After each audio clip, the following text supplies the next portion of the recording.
Everyone thinks because you're a zombie, you don't know good coffee. Well, they're wrong. There's only one brew that gets my seal of approval. Deadly Grounds coffee is my guilty pleasure. The aroma is so intoxicating. It brings all of my neighbors out of the woodwork. Deadly Grounds coffee. Coffee to die for and zombie approved. It's good to get a little deadly. Use the front door! Oh, they're so disgusting.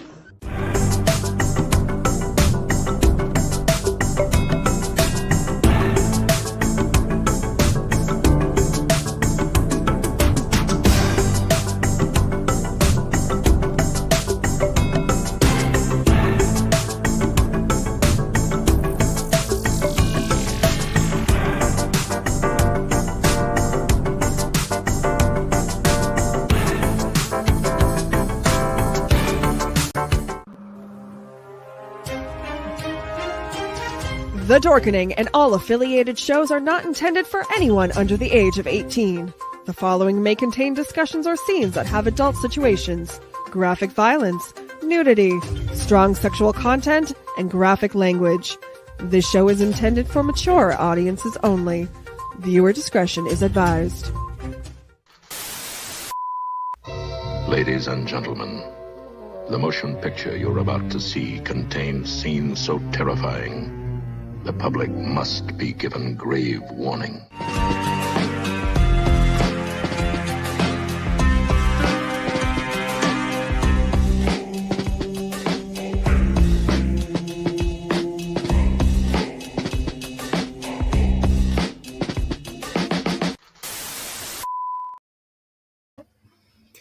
Hello and good evening, and welcome everybody to the Bloody Binge Movie Podcast. I am your host, Sewer Dweller. By myself this week.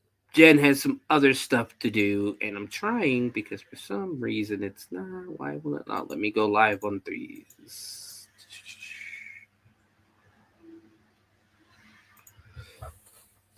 But welcome everybody. It is the 1 year anniversary of the Bloody Binge Movie Podcast. We have been doing this for over a year, and I am glad to be here 1 year later. I did not think I was going to make it a year, and it's because of you guys that I am here 1 year later. We started this last year with Body Slam, WrestleMania weekend last year. Body Slam was our first movie we watched. A movie that a lot of people, when they do wrestling, when they talk about wrestling movies, they always overlook Body Slam. And that's one of the reasons I went ahead and decided to do Body Slam, was because everybody overlooks it. Like, everybody overlooks it. And it always bothered me that everybody overlooks that, it's starring Roddy Piper. It starred Captain Lou Albano, Dirk Benedict. I can't remember his name, but it's Jacob Batu's father. I believe it was Jacob Batu's father is Thomas. I can't even think of the names right now. The Tongan kid is who he played in the movie, in the movie. But it's Jacob Batu's father. He is part of the Anawai family. But we decided to do that because everybody, when you think wrestling movies, they do No Holds Barred. They do Pro Wrestlers versus Zombies and things like that. So I wanted to go a little out there. So our first movie last year was Body Slam. After that, we started with horror movies with, I believe, our second film. Let me bring up my list because I got to update that list anyways. Let me bring up my list. Give me 1 second, guys, and I am not prepared. I'm supposed to do this last night. Didn't get a chance to do it last night. There we go. This kills me that they got rid of WordPad. But after that, we did, Baby, and that's what I thought. Babysitter Massacre was our second movie. From there, we went to Rollerblade, Chainsaw Sally, Die Influencers Die, which was one of those movies that really surprised me. But now, we're here 1 year later, and we are going to do a movie that is in my top probably 5 movies. I do absolutely love this movie. We are watching Nothing But Trouble. Give me 1 second. I'm typing something here. And this movie is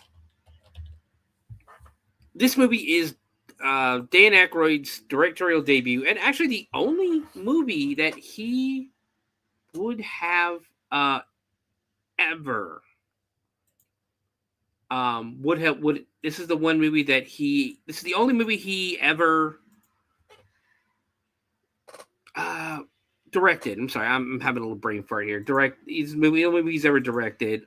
Him and his brother directed it. We're talking 90s, and it's a great piece of 90s nostalgia to watch this again. But yeah, him and his brother were co-writers. Dan Akroyd directed and played 2 roles in the movie.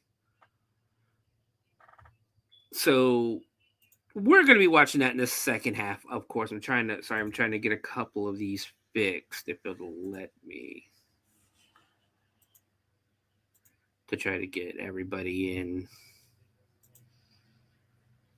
Can we do this while we're live? That is the question. If it doesn't work this time, I don't think it's going to work.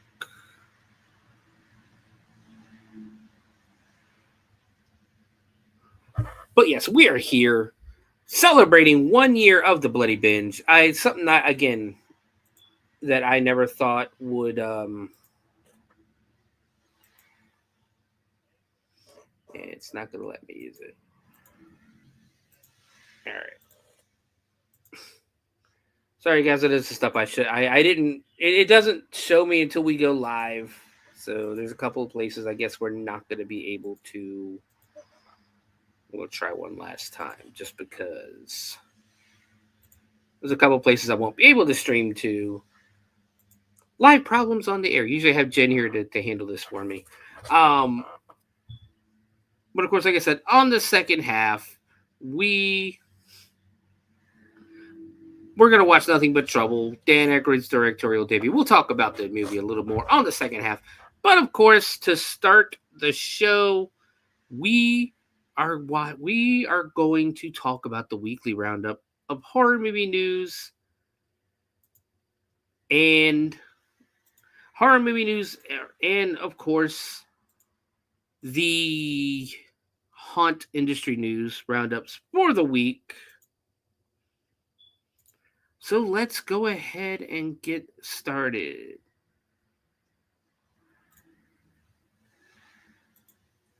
Yeah, they're just not going to let me do those 3.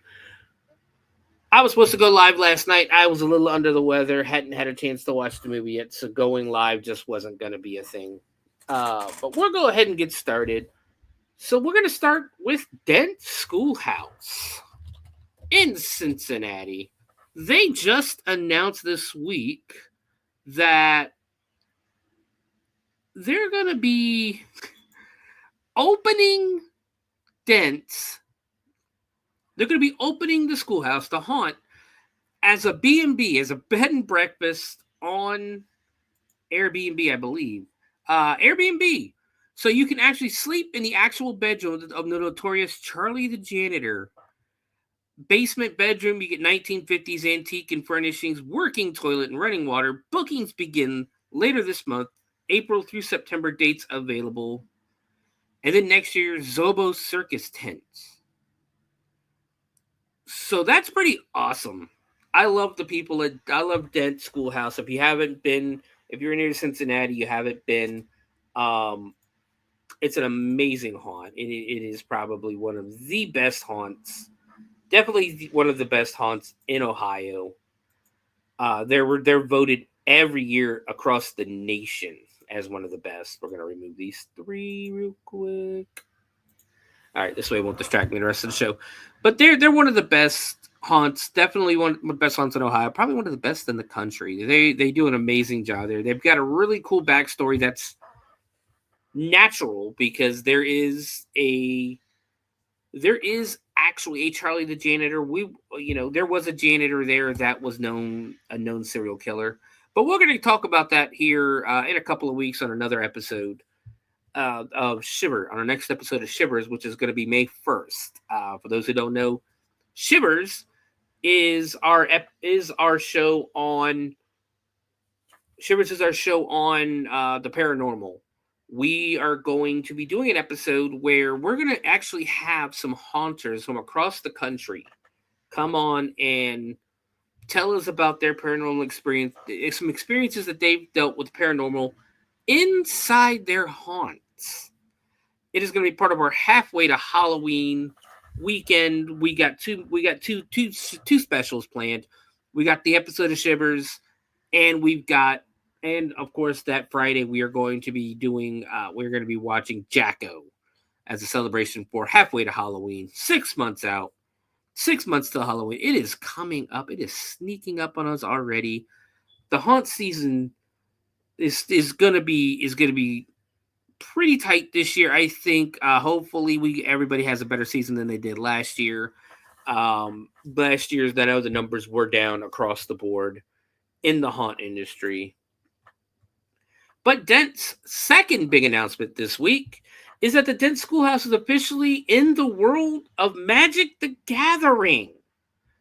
The special edition Dent cards are releasing this fall, and you can collect your favorites like Charlie the Clean, the Mop of Clarity, the Great Pumpkin Smasher. Pumpkin Smasher's a good dude. Leftover Lunch, the Tricksters, the Dent Schoolhouse, Lady in White, Homework Giver, Board of Education, and more. Foil options will be available. The pre-sale secret lair link will be available soon. Just keep an eye out on the Dent Schoolhouse page on Facebook, and I'm sure you will be able to purchase your cards. That is just awesome. Good for them. Like they're good people.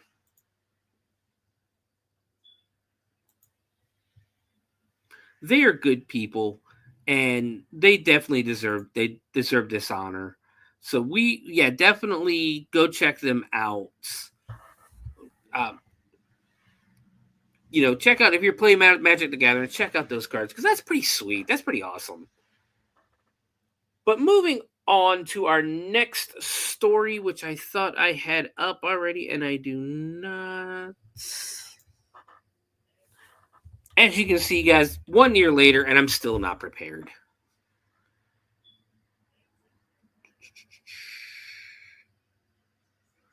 There it is. There's what I'm looking for. So, Universal Studios has a lot going on this year. Of course, they have their year-round haunt opening in Las Vegas later this year in August. And they've also got a whole new theme park coming around. So like I said, Universal has a lot going on this year. But Universal Horror Unleashed unveils sneak peek of Scarecrow, the Reaping Haunt.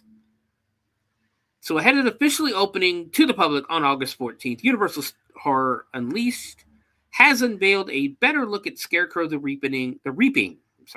One of 4 nightmarish-inducing haunted houses that make up the Las Vegas-based year-round immersive horror experience. Like, the way they're talking about this thing is you're gonna be able to hang out here like the entire night. But it is a highly rated fan favorite house in Halloween Horror Nights, Universal Studios Florida, and Universal Studios Hollywood. Scarecrow the Reaping. God, why do I keep saying the Reaping? Scarecrow the Reaping transports guests back in time to the 1930s, where they'll be haunted by horrifying scarecrows come to life. The other 4 haunts found at Universal Horror Unleashed, located at Area 15 in downtown Las Vegas, are based on the Universal Monsters, Texas Chainsaw Massacre, and The Exorcist Believer. So you're talking like this thing's going to have like 4 haunted houses. There's going to be a bar. There's going to be a restaurant. There's going to be so much to do with this thing. And I'm interested. I'm interested in it because, if you've been paying attention to Las Vegas, they're kind of trying to steer away from that adult only destination vibe. They are trying to get families there, and this is one of the things though that would definitely probably not be for kids. I don't know if it will be for kids or not, but with a bar and all that stuff. But they are trying to transform. I don't even know if they're trying to transform into a kid-friendly destination. I some of the stuff they're doing looks like they are, but at the same time, a lot of stuff is just they're changing a lot of the hotels. They're changing, which kind of makes me sad about the hotels because I like the themed hotels that they had out there, and I think that's part of what made Las Vegas special. I've never been, but there could be other things that make it special. That to me just seems one of the things that it does. But not only that is going on in Universal, but Darkmoor Monster Makeup Experience tickets are on sale. Now you release your inner creature at Universal's Epic Universe. That's the new park that's opening soon with Darkmoor Monster Makeup Experience.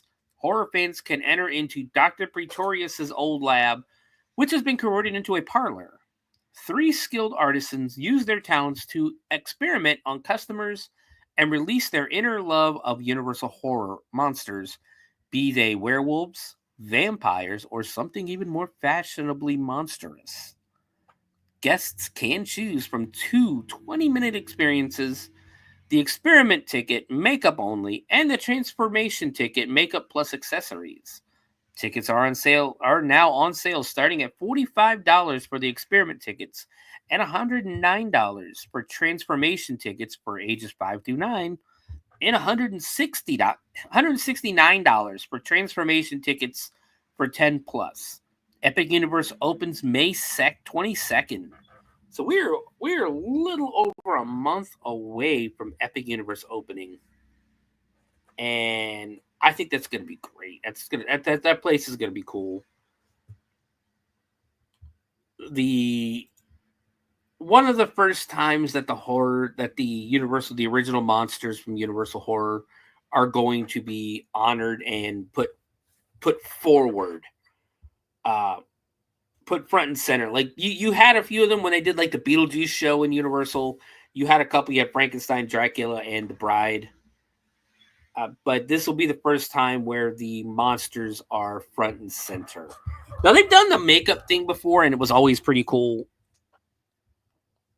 Sorry, trying to fix something, and it's usually pretty cool. But this will be the first time they've done something on this level. So I'm looking forward to seeing. I'll be watching videos. Universal's a little out of my price range right now, and I think it's out of a lot of people's price range right now. So we'll keep an eye. We'll keep an eye on it. We'll look at some videos and we'll give you a review of it. How about that? So moving on, the UF Swamp Haunters invite brave souls to a chilling halfway to Halloween experience. Camp Carnage coming April 18th and 19th to the University of Florida's Norman Field in Gainesville, Florida, nestled on the edge of a charming New England town. It's going to be weird being in New England when you're dealing with that Florida heat. Camp Deer Creek is the place where campfires blaze, lifelong friendships forge, and legends come to life under the moonlight sky. Some say that the ghost stories shared around the campfires of Camp Deer Creek are more than just stories. In these ancient woods, buried secrets and demonic entities are said to roam. Will you be brave enough to face what lurks beneath the pines and survive Camp Carnage?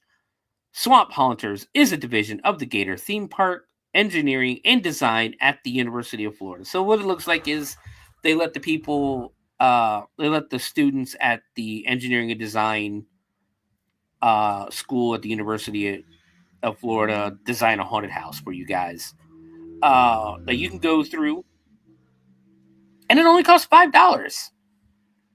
So if you're in Gainesville, Florida, go check that out. Definitely $5 haunt. Yeah, hell yeah, you go check that out.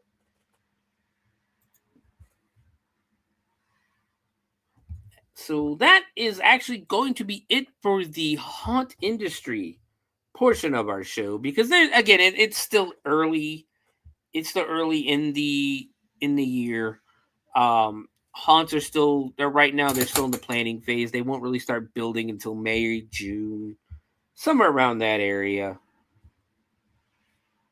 There are also some haunts though that are open and are going to be open for Easter. The Hell's Dungeon here in Dayton, Ohio, will be open April 18th and 19th for, I guess it's technically an Easter show, but at the same time, it's 420 weekend. And if you're in the haunt industry, I promise you, you do celebrate 420 weekend. But take a look at this real quick. Something that Dr. Rasty Slasher put up for the haunts. And our show on the 18th and 19th.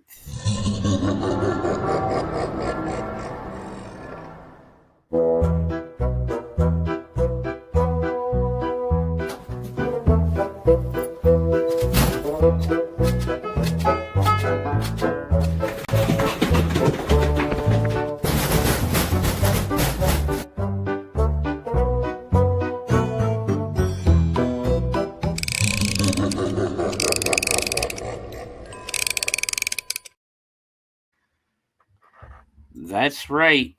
We have 2 new characters coming to the dungeon this month on the 18th and 19th. You get to come out and meet Buds Bunny and Reefer Rabbits. The show will be open, like I said, 18th, 19th, 8 till about midnight. Come out and check us out. I believe I am working that weekend. I haven't heard otherwise yet. At least Friday, I know I'm going to be working. I don't know about Saturday yet because it is WrestleMania weekend. And I also host the wrestling show that, I got to start working on bringing that back a little more. But that's going to do it. Well, wait, one more thing for our haunt section of the show. If you are a haunter and you have experienced paranormal activity inside your haunt. Now, I only want to talk, and we only want to talk if it's inside the haunt. Everybody has experience. A lot of people have experiences outside of the haunt. For this show, we want to focus on a paranormal experience that has happened to you inside your haunts. Let me know. Message me on Facebook, or you can email me at bloodybinge@gmail.com. And we'll actually let you come on the show, talk about your haunt, and then we'll talk about the paranormal experience you've had there. We'll try to do a little bit of history. I'll try to do my best to find a little bit of history on the building that your haunt is in, because usually that's where a lot of the paranormal activity revolves around. Like I've said before, Dent is actually said to be haunted, because there's been things happen there back in the 20s and 30s. I think even earlier. I think it was actually earlier than that. I know there's a hospital in, I believe, Utah, that's said to be haunted. Of course, you have here in Ohio, you have Blood Prison, which runs out of the Ohio Reformatory. You have Eastern State Penitentiary in Pennsylvania, that is a notoriously haunted prison that actually does a haunted attraction there as well. So, once again, we're looking to do this show May 1st. If you are available, May 1st, from 9 p.m. to 11 p.m. minimum. We do run late sometimes, but from 9 p.m. to 11 p.m. Eastern Time, please let me know. bloodybinge@gmail.com, or message me on Facebook, and we'll try to get you on the show. We'll try to get you on the show. I'm pretty sure I'll have a couple of hosts that night, so you won't just be talking to me. You'll be talking to a few people, and we're all pretty laid back and friendly. We're not going to judge you or anything like that. So, if you are shy and you don't wish to actually come on the show, email me your experience. You let me know what your haunt is, and I will gladly read your email online. bloodybinge@gmail.com, or message Stephen Stephan Henderson on Facebook. Once again, we are looking to do this show May 1st as part of our halfway to Halloween celebration. So moving on, we have a few stories here in the... Let me get to where I need to be. In the haunt news this week, there's a couple that weren't just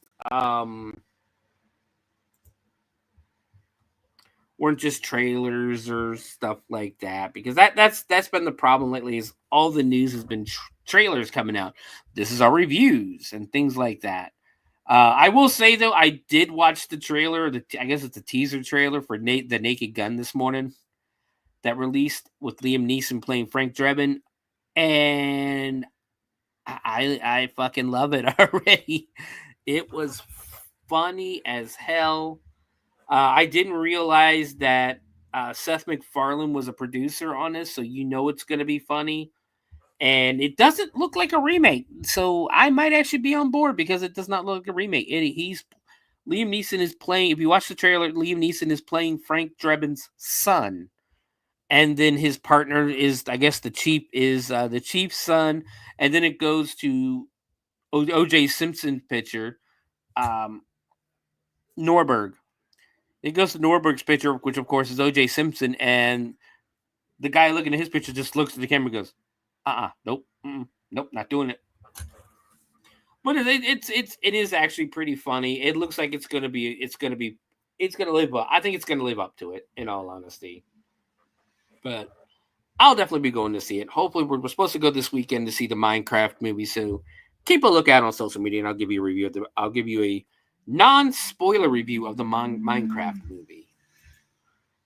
Only because my kid wants to go see it. But let's get started with the horror movie news this week. Again, I'm looking on here in trailer review.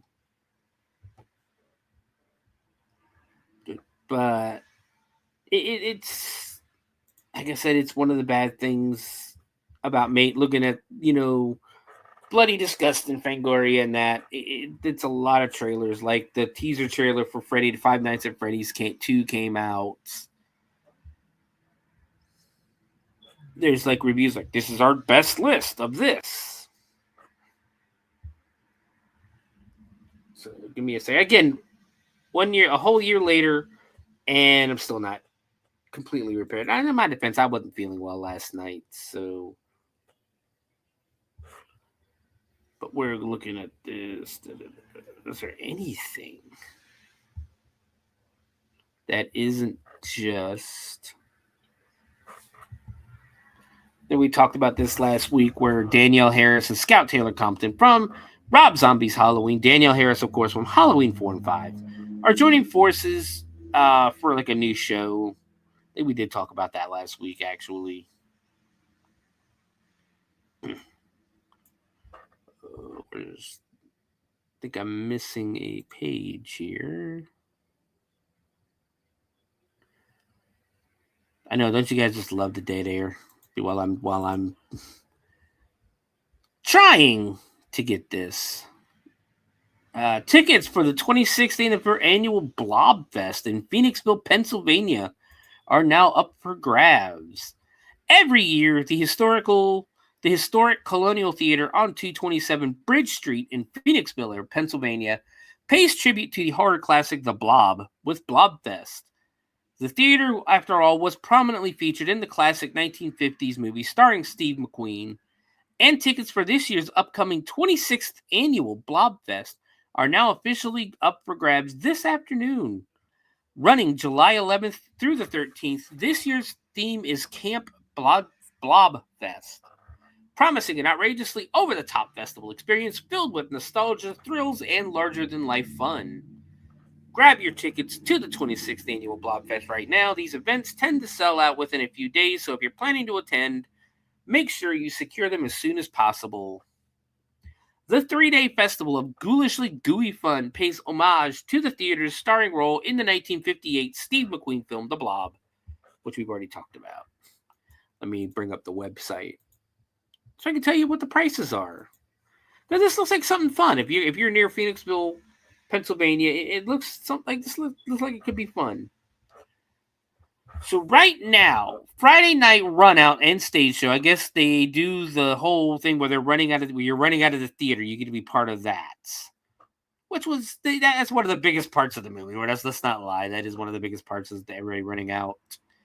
1903 Cabin stage show and run out starring Aurora Borealis, Beach Creeper, and friends at 7:30.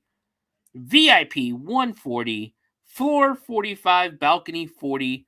The bank lobby mess hall blob ball at 9 p.m. is $25. There is a VIP package that includes the Friday night stage show run out, Saturday tickets for Flash Gordon at 1:30 p.m., The Blob at 4, and Evil Dead at 9. And then Sunday tickets for The Blob at 1:30 p.m., Matt McGinnis's movie riffing melee at 4, Gremlins 2 at 7:30. And then, those are all the movies that are running. So Saturday, you have the 1903 Cabin. There's different lineups for this, by the way. Single film ticket, I'll get this out of the way. Single film ticket pricing, $17 for adults, $15 for military, $13 for members. 35mm and specialty pricing, $20 for adults, $18 for senior students, military veterans and members. So on Saturday, in the 1903 Cabin, The Blob at 11 a.m. and 4 p.m., Flash Gordon at 1:30, The Blob and second run out at 6:30 p.m. on Saturday. This is all Saturday, by the way. And Evil Dead on 35mm at 9 p.m. Evil Dead 2. That'll be awesome. That would be awesome. The White Rabbit Cabin, which looks like it's going to be more family friendly, which I probably run here at 11:30 because Harry and the Hendersons at 11:30 a.m. Harry and the Hendersons is great. I wish this generation. I wish I could show more people this generation Harry and the Hendersons.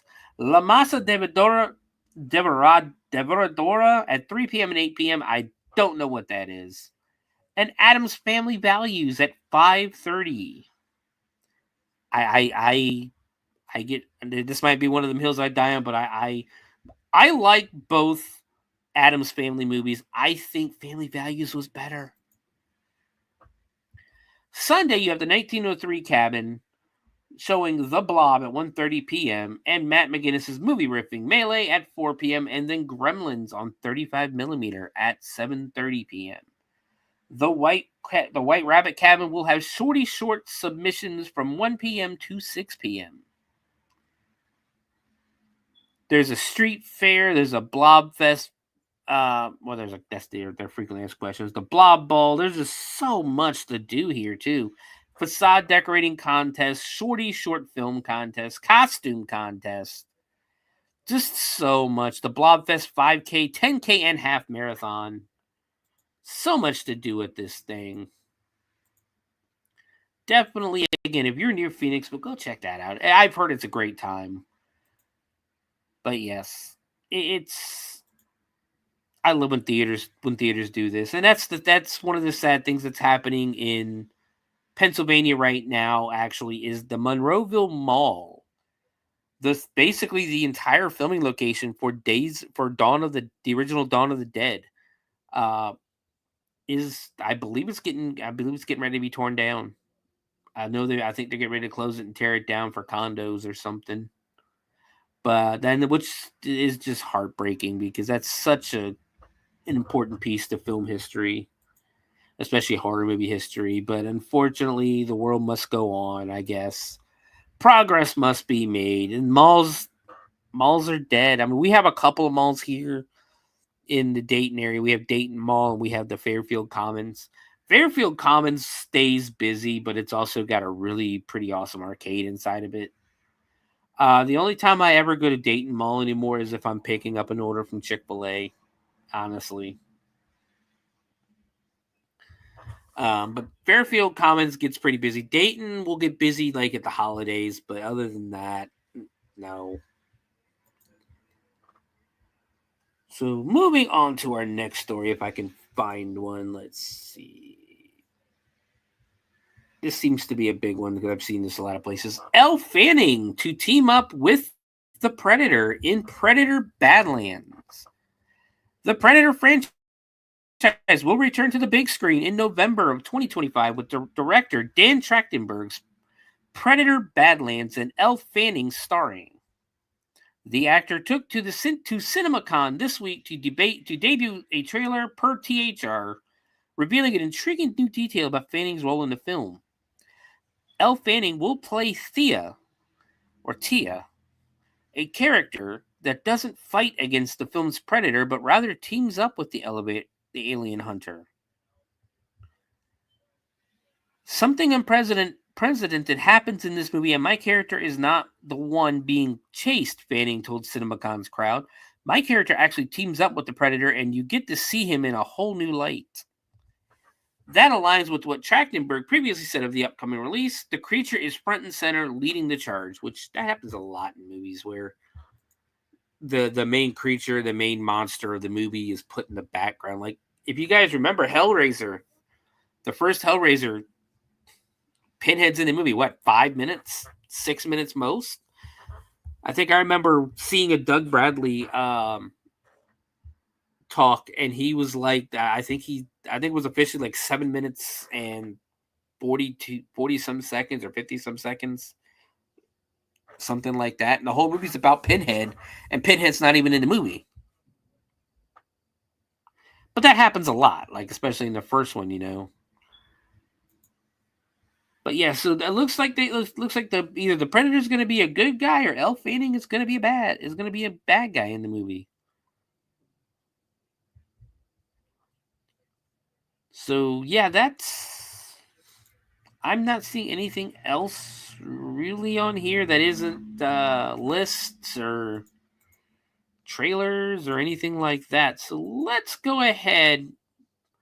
I'll tell you what, let's go ahead and do a couple of weird news, or make that paranormal news. I got Coast to Coast up because there's a couple of weird stories on here. We'll talk about that real quick. Then we'll take our break. So, in case for those of you new to this show, Jen and I have started something where it is called the Put It the Fuck Back Story of the Week. This is where archaeologists are digging stuff up, mummies, ancient cities, books, things like that, and they're fucking around with them, when in reality, you need to be putting that shit back. The world is a crazy place right now, and the last thing we need is some asshole opening a mummy's tomb and releasing a curse. So in this week's Put It the Fuck Back, unknown Egyptian pharaoh's tomb uncovered in Abydos. Archaeologists have unearthed a second intermediate period royal tomb, circa 1640 to 1540 BCE. So you're talking almost 5,000 years ago. Maybe a little less, maybe like 3,000 to 4,000 years ago. Still a long time ago. In the Mount Anubis necropolis of Abydos in Egypt, the discovery by an Egyptian-American team directed by Professor Joseph Wegner of the University of Pennsylvania is an advancement in studies on the so-called Abydos dynasty. However, though, the design and inscriptions on the tomb indicate that it must have belonged to a king from this period. The king's name is unknown because of damage inflicted by ancient robbers. The tomb, buried about 23 feet, 7 meters beneath the earth, is a limestone burial chamber with mud brick vault linings.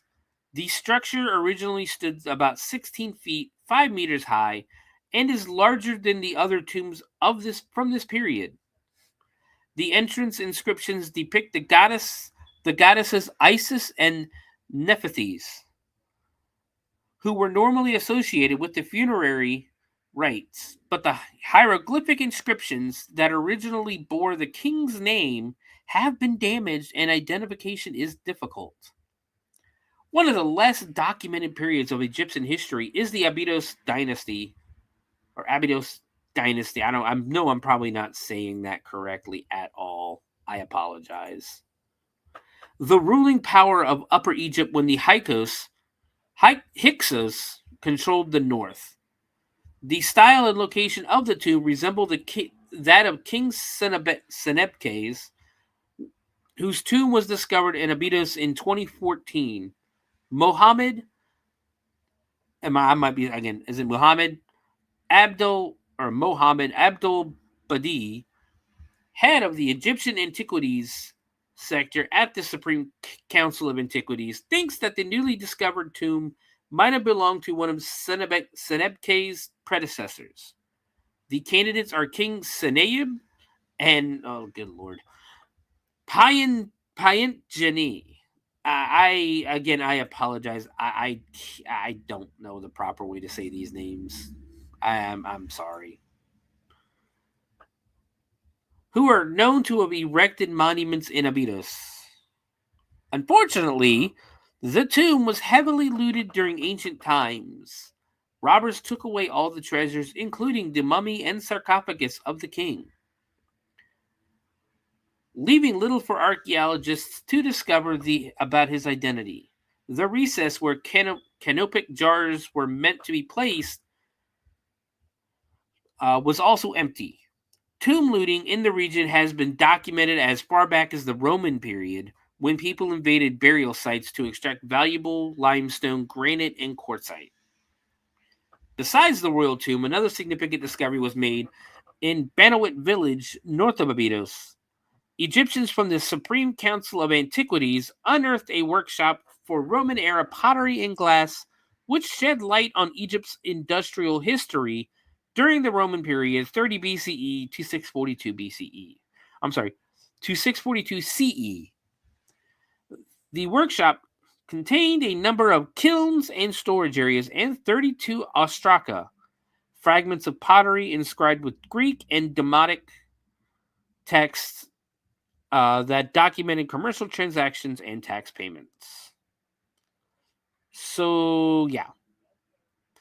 It was likely one of the biggest production centers that provided glass and pottery for the 9th District, and Muhammad Ismail Khalid, Secretary General of the Supreme Council of Antiquities.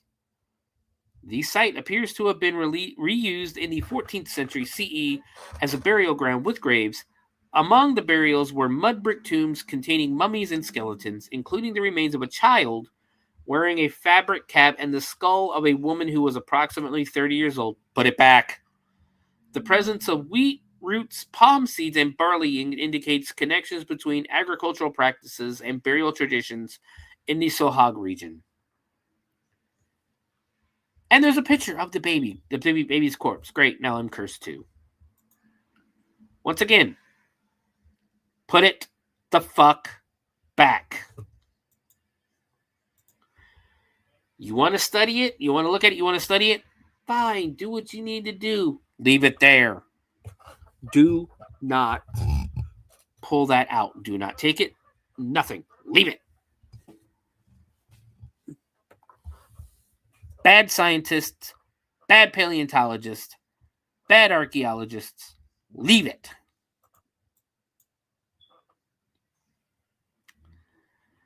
Moving on to our next story. I want to see, because this is a short story, but I want to see if there's a longer version of this story, because this one seems funny.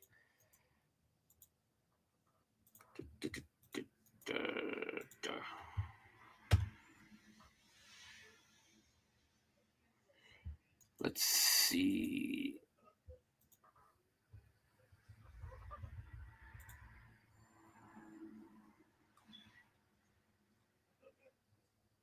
Nope. There is not a longer version of this. So from the Coast to Coast AM website, this is going to get you.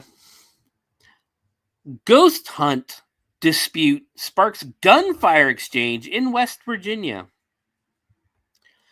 In a wild story out of West Virginia, a ghost hunter found himself exchanging gunfire with a homeowner in the neighborhood where he was conducting a paranormal investigation.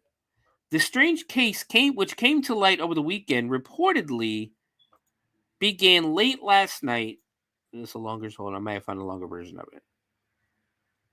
Maybe not. Reportedly began late last month as Fred Shrewsbury was searching for spirits in the community of Amigo. While exploring a remote neighborhood looking for ghosts, the paranormal investigator nearly became one himself when he crossed paths with an angry resident Cord Sargent. While it is uncertain what specifically caused the strife, it was significant enough that the homeowner fired off a warning shot with his rifle, which prompted the paranormal investigator to flee the scene. However, he wasn't quite ready to give up the ghost hunt. Undeterred by the unsettling incident, Shrewsbury revisited the location a few days later, along with 3 children of unspecific ages. Following another ghost hunt in the neighborhood, the group set about leaving the area when Sargent shot at their car. Rather than making a hasty getaway, though, with the safety of his kids in mind, Shrewsbury instead opted to grab his own gun, exit the vehicle, and fire several shots at his new rival's house.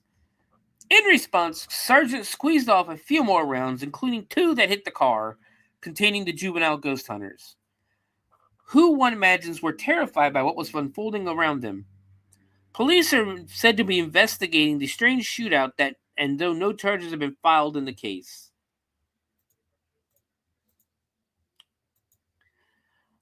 So I don't want to call myself a seasoned ghost hunter, but I have gone ghost hunting before. Make sure you're allowed where you're going ghost hunting. If you're in a neighborhood, do not go ghost hunting. That is private property. Sure, you might be in the public property part, and that's fine. But you're still in somebody's home. You're still at somebody's, in their area where they live. They don't know who you are. The smart thing to do is to either inform the people in the houses around where you're going to be working, as long as you're not on their property. And even then, ask. A lot of times they'll say yes. But you don't go to a neighborhood. For starters, you don't bring your kids to the neighborhood and start shooting back. For starters, you don't bring your kids to the neighborhood where you've already been shot at once, and then surprise, surprise, you're getting shot at again, and your kids, with your kids in the car. Don't be an idiot. But if you're going ghost hunting, ask, get permission. Do not trespass. Just because a place is abandoned doesn't mean somebody doesn't own it. Doesn't mean somebody's not going to protect it. Again, 9 times out of 10, if you ask the person, they will let you explore the area. It's that simple. There's no reason. None whatsoever for you to be doing this stuff. It just ask.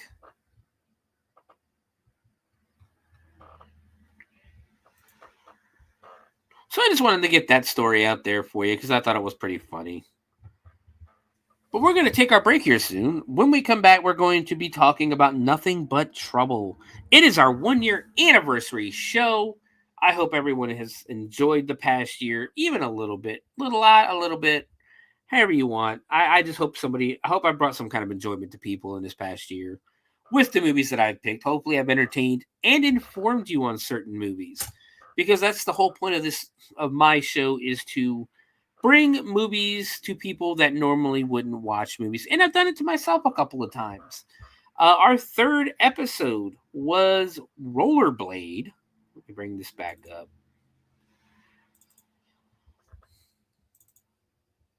Our 3rd episode was Rollerblade, a movie from the 80s. I think it was the 70s. I think it was the early to mid 80s. And I would have never watched that movie if it wasn't for you guys, Die influencers, I would have watched Die probably. We've done Vice Academy, Brain Scan, Dead Sushi, Sharkula, Killing Tree. I don't want to bring up Killing Tree. El Santo and the Fist of Death, Movie Violations, Class of Nukem High, Funhouse Massacre, which I will give it to you. The reason I went back and watched Funhouse Massacre again was because of this show. The first time I watched that movie, I did not care for it. I did not like it. I was bored. Watching it for this show, talking about it on the show, made me actually appreciate that movie. Just All Hallows Eve, Haunted Ween, and another movie I had never seen before. The Lost episode. We do have one episode that is considered the Lost episode because it cannot be played anywhere because of copyrights. I fucked up. I still have the show, but it will not be. It will never see the light of day at least on YouTube.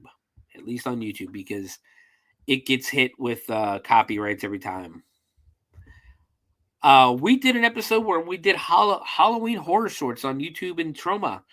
Madhouse, Amityville Thanksgiving, the worst movie we've ever watched on here so far. Krampus Unleashed, Psycho Santa, Shredder, Igor and the Lunatics. Again, Igor and the Lunatics is a movie I would not have watched without this show. Pramika, Killer Karaoke, Sorceress, Sweatshop, Mardi Gras Massacre, American Ninja, Bikini Spring Break, and of course this movie, Nothing But Trouble. Because I've done this, I started doing this show. I decided to do one with the paranormal, one with wrestling, and I think we're going to go back to our roots with the wrestling one, and we're going to start doing old shows again. I just have to get with Matt and Raz to see if they want to help, if they're able to help out and participate. But we are going to be taking a break here shortly. Thank you again. Like I said, I just wanted to thank you guys again for 1 year of the Bloody Binge Movie Podcast. This has been something I've been thinking about doing for a while now. I finally took the chance, and it's because of Raz and Matt welcoming me on Matt and Monsters last year that I had the courage and learned the knowledge, learned how to do that, how to stream and how to get it going. And now 1 year later, here we are, getting ready to watch definitely one of my top 5 movies.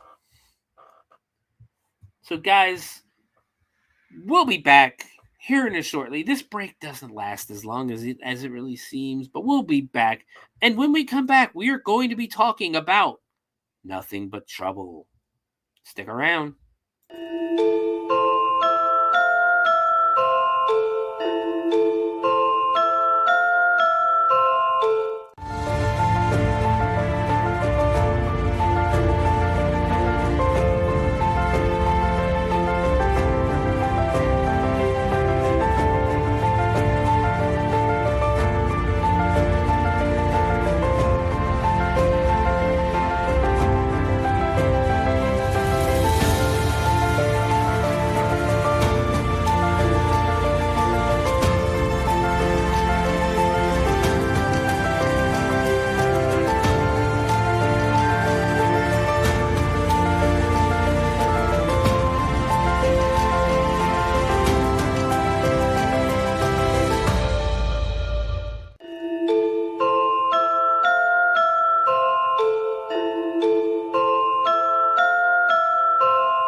Greetings and shabibans. We are the Retro Reductibus Cephala Podcast, a long-form bi-weekly show that celebrates all the things that made growing up awesome. Yeah, that sounds good, but I don't know what all those words mean. I think what Parasite Steve's trying to say is that on Retro Reductibus, we explore a range of retro goodness, from toys, video games, and movies, to cartoons, and even snacks and school lunches. And we do it all with a positive spin, a slew of killer guests, and some very adult language. And you know what else is cool? No. This crazy show is part of the Your King Podcast Network with new episodes every Tentacle Tuesday. What's that? And if waiting 2 weeks for a new episode gives you a sad, know that we drop bonus episodes all the time, like the off-format Crow's Nest and an interview series we call The Brig. You can listen to Retro Octopus on Apple Podcasts, Spotify, Stitcher, or any app that's cool enough to carry the only show that celebrates all the things that make growing up awesome.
And we're back.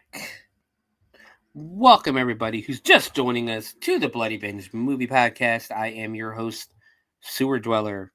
And like I said before, it is our 1 year anniversary, and we are watching one of my top 5 movies of all time, Nothing But Trouble, starring Dan Akroyd, John Candy, Chevy Chase, Demi Moore, and a host of others.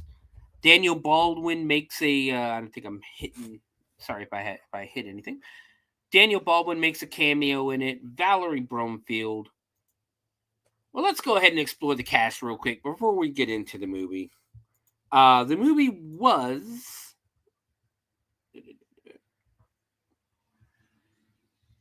I know it's in the 90s. It was released on February 15th, 1991. In the United States and other places, of course. It had, it opened world. It did open worldwide. It was actually, when it came out, it was considered a flop. Well, it was a flop because it didn't even make half of its money back in the theaters. But it's gone on to become it's going to become a cult classic, in all honesty. A lot of people love this movie. But of course, let's go ahead and introduce the cast. First, we have Chris Thorne, who was played by the incomparable Chevy Chase. If you don't know who Chevy Chase is, you haven't lived. But let me get all the way down here. I have seen so many of this man's movies, and he is actually in one of my favorite Christmas movies of all time. Probably, in all honesty, I take it, but not one of probably my favorite Christmas movie of all time, Christmas Vacation. But he got his start back in 1968 with Walk, Don't Walk as a pedestrian. Moved on to Lemmings, The Groove Tube, Tunnel Vision. Got his own show in 1977, The Chevy Chase Show. Was in a movie called, which actually, and I actually seen this movie. It's called Foul Play. It is a great movie with him and Goldie Hawn. No, was that? Yeah, that one was Goldie. I think it was Goldie Hawn. Pretty sure it was Goldie Hawn. He was in that with.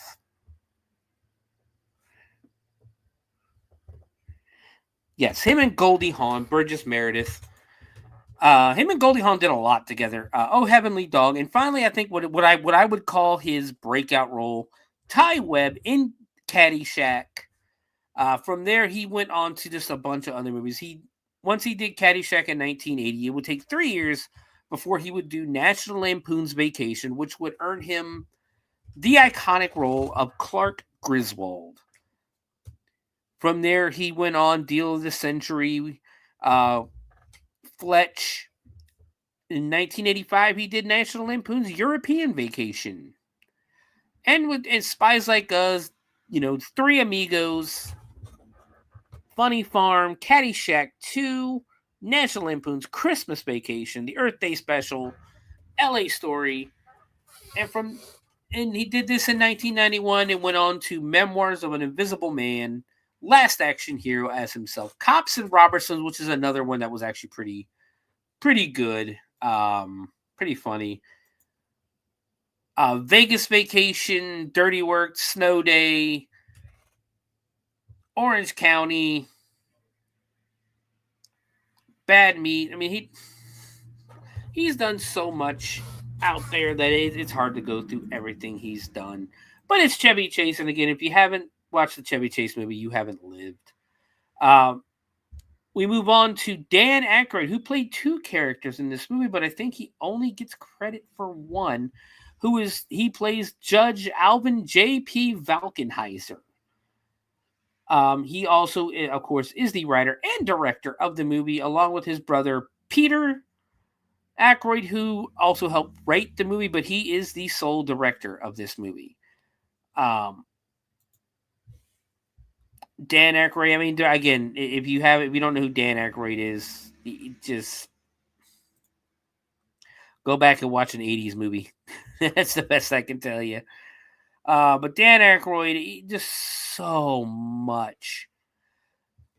Got his start in 1974 with a movie called Gift of Winter. Love at First Sight. So many comedies. The Blues Brothers, of course, is where he became most well known. He was on Saturday Night Live for a little bit there, I believe. But the Blues Brothers is where he was well known as Elwood Blues. That would be his iconic role back in 1980. Dr. Detroit, actually a very funny movie. Another movie that is kind of a cult classic, Trading Places. He plays Lewis Winthorpe III with Eddie Murphy. Great Christmas, Thanksgiving, New Year's movie. You have the Coneheads, Indiana Jones and the Temple of Doom, Ghostbusters, of course, where he plays Dr. Raymond Stantz in every one of the Ghostbusters movies. Into the Night, Dragnets with him and Tom Cruise, The Couch Trip, She's Having a Baby, The Great Outdoors, like one of my favorites. Caddyshack 2, he plays Captain Tom Everett. Another one that falls off the radar a little bit for a lot of people, My Stepmother is an Alien. He basically plays the father who marries Daryl Hannah's character, who is actually an alien. Ghostbusters 2 in 1989. Driving Miss Daisy. I think a lot of people forget that he's in Driving Miss Daisy as as Daisy's son. Loose Cannons, Masters of Menace, Nothing But Trouble, an episode of Tales from the Crypt, My Girl, just so much. Coneheads the movie, Beldar, My Girl 2, Exit to Eden, Tommy Boy. He plays a bit part in Tommy Boy. He plays Zelensky. Casper, he has a cameo in Casper. Canadian Bacon, which is so sad. That would be John Candy's final movie back in 95. Sergeant Bilko, Getting Away with Murder, Celtic Pride, I'm sorry. My Fellow Americans was another great movie he was in. And just from there, Blues Brothers 2000, Normal, Ohio, he did an episode. Pearl Harbor. Christmas with the Cranks was actually a really good one, too. No, that's one of the movies I make sure to watch every year. And, yeah, Yogi, he was the voice of Yogi Bear in the Yogi Bear movie they just did a few years ago. He was in The Campaign. Dan Akroyd. Everybody knows Dan Akroyd. John Candy, who plays Dennis and Eldona. John Candy, rest in peace, died, of course, in 1995. Just another legendary career.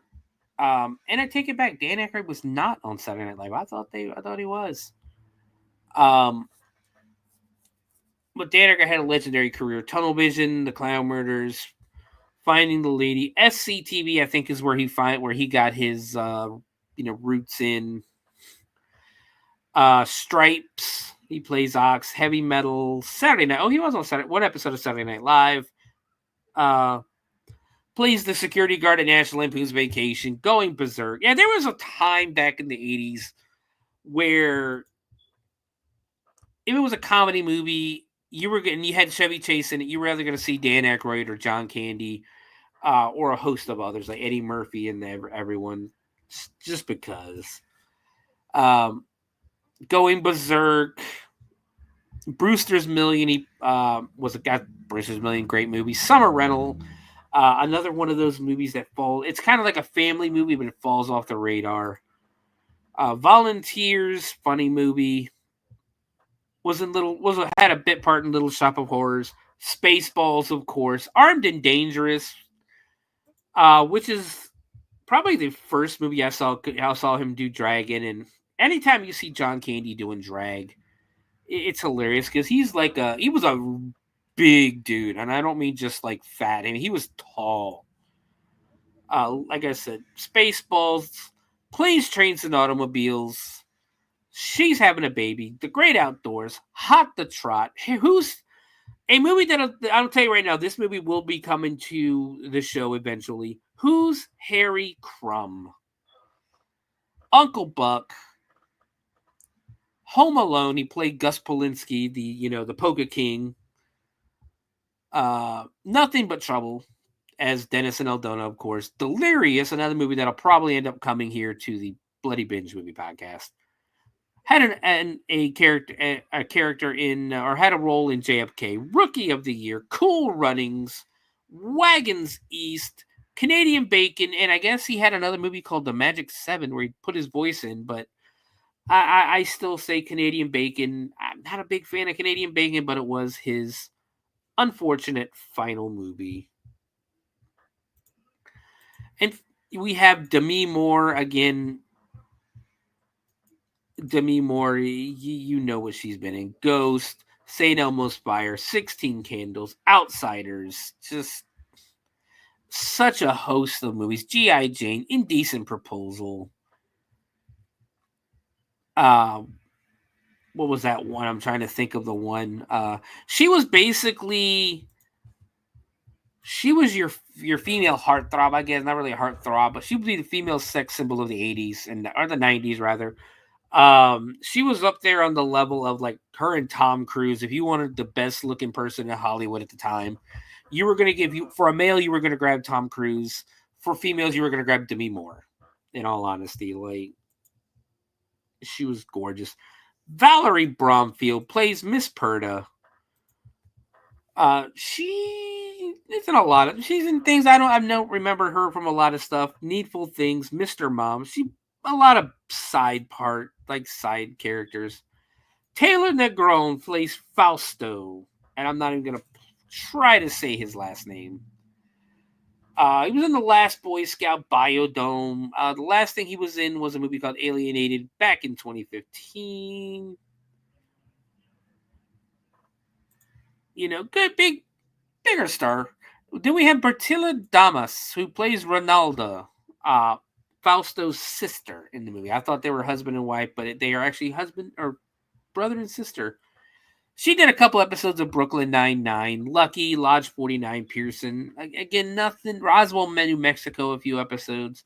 Nothing too out there, or at least too well-known. This would actually be her first big movie that she was in. Raymond J. Barry as Mark.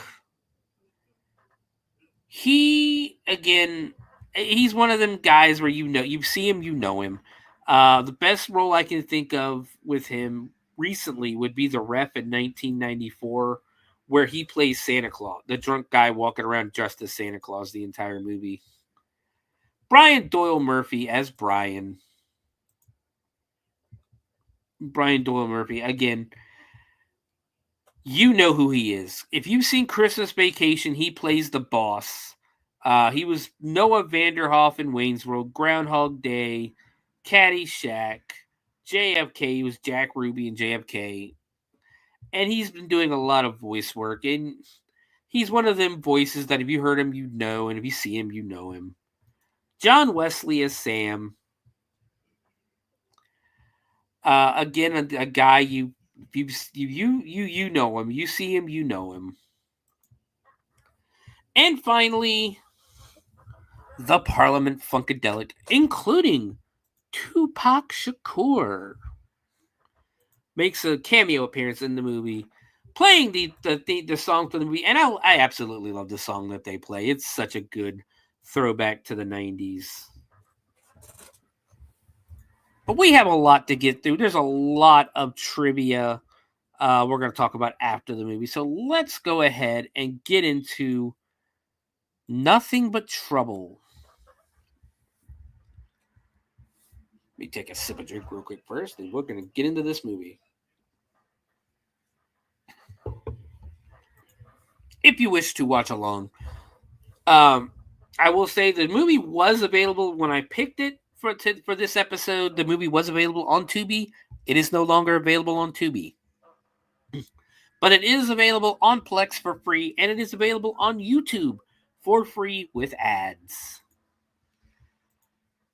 So the movie's going to open up, and we have the iconic Warner Brothers Pictures logo on the screen, Time Warner Company, because this is the 90s and Ted Turner still owns it. And then we cut to a beautiful shot of the nighttime skyline of New York City. That also includes the World Trade Center towers. It is kind of weird because this movie is 35 years old now, 34 years old. That in 10 years, to know the future, in 10 years, those two towers would not be there anymore because of, an action of terrorists. But it's just so weird. We cut it, and then they cut away to do different shots. They again show, as Nothing But Trouble comes up, there's the towers again, and it's just, it's so weird to look at them. But we get a few minute opening credits and that. And then we cut to essentially the driveway of an apartment building where a bunch of limos and people are getting out, walking inside. There's a guy in a van delivering a bunch of liquor. This is the first time we get to see Fausto and his sister. I got to bring that back up so I remember the names. Hold on. I'm not good remembering certain names. There we go. I'm not the best at remembering names. Sorry. But we have Fausto and Ronaldo. They, the doorman, who is actually played by Peter Akroyd, Dan's brother, runs, he lets them out, runs over, signs in for the wine, and a taxi pulls up, and out steps Chris, what is his name? Chris Thorne. Chevy Chase, of course. Chris Thorne, who the doorman,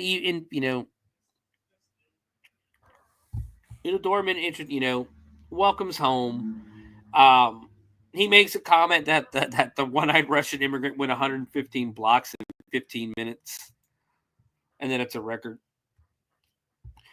Peter Akroyd, or Chris asks, who's having a party, and the doorman says, well, you are. And Chris just looks and goes, oh, well, am I having a good time? Well, my Manhattan Fine Wines just delivered 6 cases of Salon Limousine. And apparently it was very expensive. And Chris asked what he paid for it. The doorman goes, who cares? What do you care? You got plenty of money. So needless to say, Chris is rich. The doorman thanks him for a tip on a stock that he bought last week, and it was up 5 points. He tells him to sell it. He's walking, and there's just random people standing around in tuxedos and dresses. And he's just entering the building. He walks up to the elevator where Fausto and Ronaldo are waiting for him and try to get him, they want him to go get in the elevator with them, and he tells them, no, don't worry, I got a cigar now, I'll be up in a minute, I'll take the next one. While he's waiting, we get introduced to Miss Demi Moore, looking fantastic as always, playing Diane Lightson. She is a lawyer, and she has 2 dogs with her, and the dogs start kind of humping Chris's legs. They get in the elevator, and almost immediately, Diane starts crying. Chevy Chase, was trying to talk to her, and Diane just starts crying. Chris offers her his handkerchief so she can wipe away the tears. And the whole time, it's almost like he's trying to hit on her and that, but he does tell her that that there are some people throwing a party at his apartment, and that she's invited to come up and have a drink, and she pretty much accepts. But then she sees something in his hands that says Howard Sunt's Syndication's new venture offering, Pocono Lakes Sanctuary or Sanitary Landfill. And this pisses her off. She shoves the espresso machine that she's holding in her hands into his arms, grabs the folder, and walks away cussing at this folder. She seems to know something about it. He tells her that he's in the penthouse and thanks her for the espresso machine and the bag of shit, because she did have a bag of the dog shit with her. We cut in to her apartment. The dogs run loose, and she goes and picks up the phone to call, I guess, Mr. Suntz.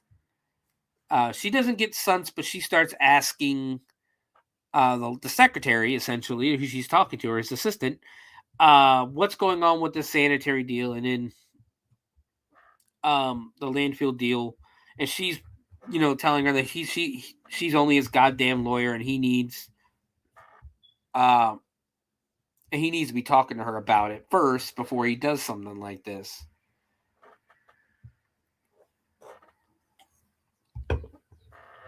And the assistant tells her, or the secretary tells her, that according to Mr. Suntz, her assistance will not be needed anymore. And she's pissed off. She tells the secretary, "Why am I talking to you? I'm just going to come down there." We then cut inside of Chris's apartment, where again a bunch of people are drinking alcohol, hanging out, having a party. And Diane approaches Chris, introduces herself. And he knows, she introduces herself as an attorney. He knows the apparently the law firm that she works for. They basically start hitting it off, and she asks him if he's going down. I guess there's some kind of big announcement in Atlantic City for the landfill. She asks him if he's going, and he basically goes, "What? No, I'd rather fucking cut my arm off than go to this thing." So she asks a complete stranger to borrow his car to drive down to Atlantic City, and he's like, "Oh, I didn't say I wasn't going. I just said I don't want to go." So they make arrangements. It's not really anything to the scene. They make arrangements to meet downstairs, and that he would drive her to Atlantic City for the presentation. Meanwhile, Fausto and Ronaldo overhear the conversation and figure out that Chris is going for a drive, and they essentially immediately invite themselves to go on the drive with them, because Ronaldo thinks they're going to Chris's house in the Hamptons, and Chris is like, no, I really no. Fausto asks what time they're leaving, and excuse me, sorry. And Chris tells him Well, I mean, way too early for you. You guys aren't going to be awake when we leave. So Chris and Diane make plans to meet at noon in the parking garage, and Fausto and Ronaldo are like, "Oh, that's great. Noon is better than really early." Chris apologizes for them, introduces them as Fausto and Ronaldo Squarenitsu. I don't know. And essentially says that he basically tells Diane that they're clients, essentially. They're clients of his. He gives them investment counseling sometimes. They are Brazilianaires that are apparently from Brazil, and they are billionaires or millionaires. And he tells her that they have breakfast around 2 p.m. We'll never see them again. She's glad about this, and she says lets him know that she'll see him in the garage at noon in the morning. Cut to the next morning, and Chris appears in the parking garage. He's putting his shirt on still. He's kind of a little bit disheveled, has sunglasses on, clearly hungover from the night before. The doorman is bringing his car around to him and is squealing the tires and that. Chris is basically saying, I can't do this. This is just, it's, he's hungover. He can't drive. Asks the doorman if he knows who Diane is. The doorman's like, yeah, he's moved into 23B. Then Chevy Chase says, give her the car, give her the keys, give her the car. Tell her I can't drive, that I'm too tired. I'm too hungover. Meanwhile, the elevator doors open behind them, and there is Demi Moore looking great. And all of a sudden, Chris is feeling better and wants his keys back. And Mike gives him a spray of throat spray. And she sashays her way to the car. An old model BMW. The car looks beautiful, too. I'm not going to lie. The car looks great. She gets in again, takes her coat off, just doing what she can to look sexy. Mike puts her bags in the trunk for them. They start the car. They get ready to get going. There's all these kind of fancy gadgets in the car, especially for the 90s. They start to go. As the garage door opens, there is Fausto and Ronaldo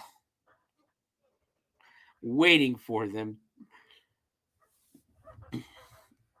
And Diane is basically, oh, they're not coming, are they? He's like, well, I can't tell them no. And they essentially put their baggage in the back, and they hop into the back seat. They do not know where they're going, so they introduce themselves to Diane. They put a tape in because they get to decide what music they listen to, and they figure out that they're going to Atlantic City.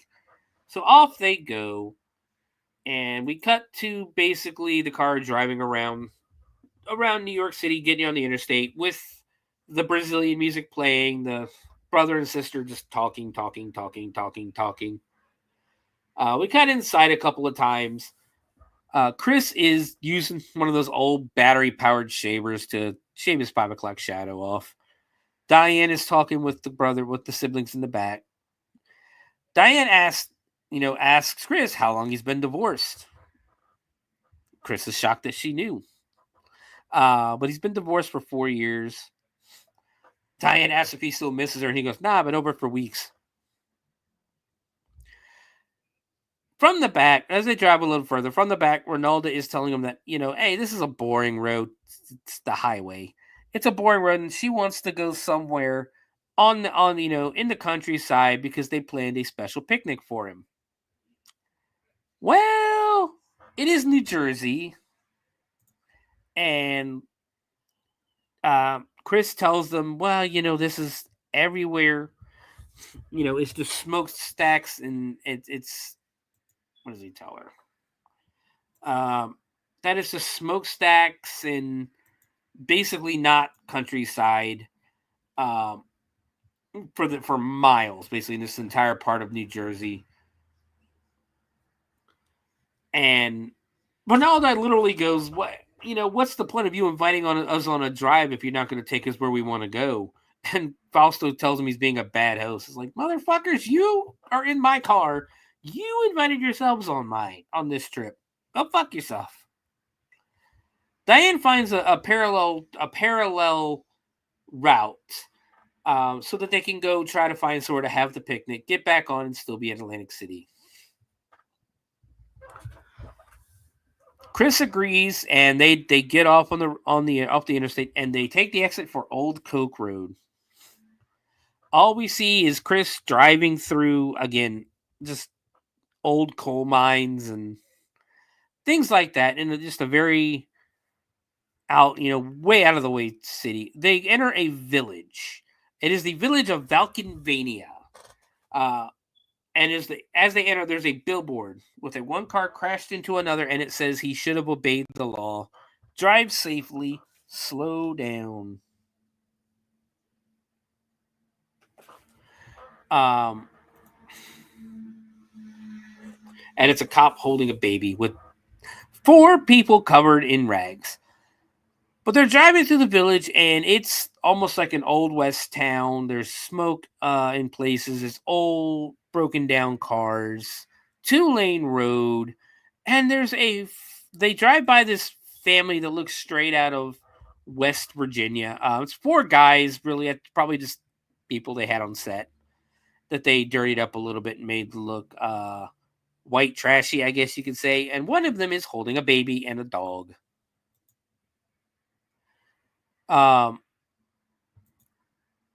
Chris looks out the window and says, "Good morning, sell pork bellies and buy gold." And it's just, if you saw this, if you were living in West Virginia, even like here in Ohio, people in a BMW with sunglasses on, just looking out the window, staring at you, you get a little bothered by it too.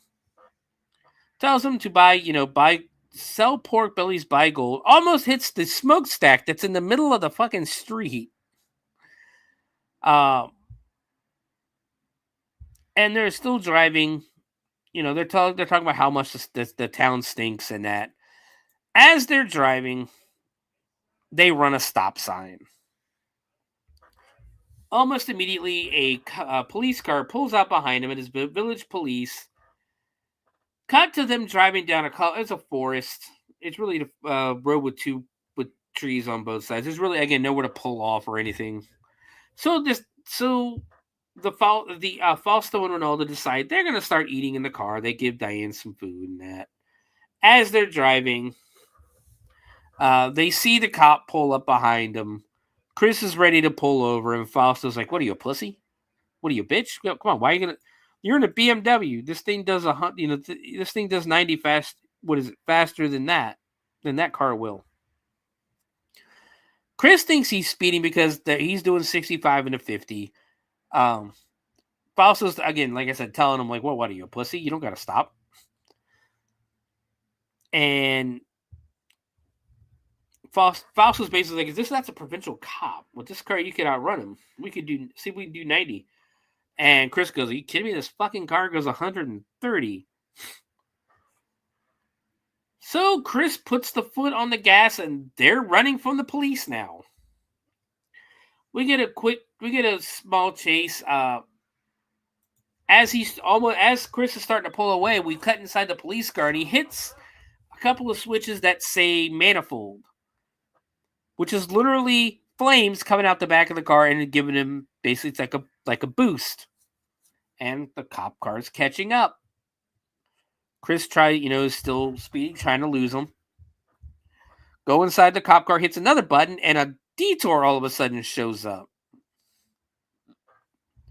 That sends them down a dirt road. Chris damn near Tokyo drifts it onto the road, and still running from the cops. The cop hits the detour button again, moving the detour. The cop Tokyo drifts onto the road. He's still chasing Chris. And there's a shit ton of dump trucks on this dirt road that Chris gets stuck behind. The cop is on his microphone.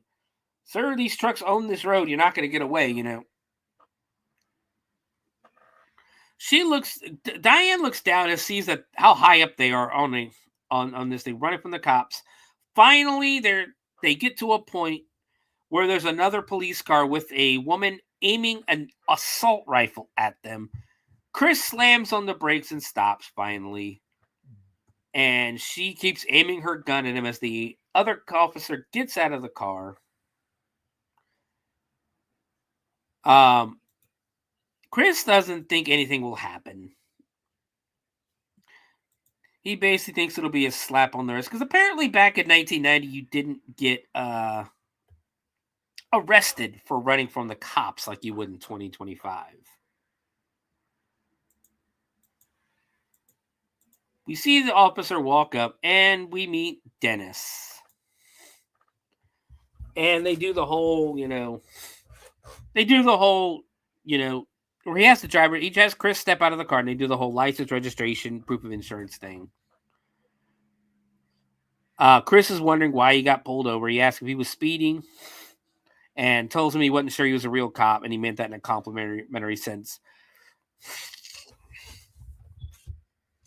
But he tells me, he goes, well, I'm going to ignore the speeding, but you ran a stop sign back in town.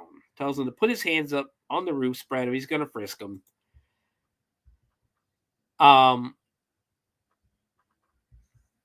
Chris hands him all the stuff he needs. And he asks if there's a way, to get his ticket, pay the fine, so they can be about their way back to Atlantic City. And the officer, Dennis, basically says, that's not how it works around here, He has to follow them to see the Reeve, who is the village justice of the peace.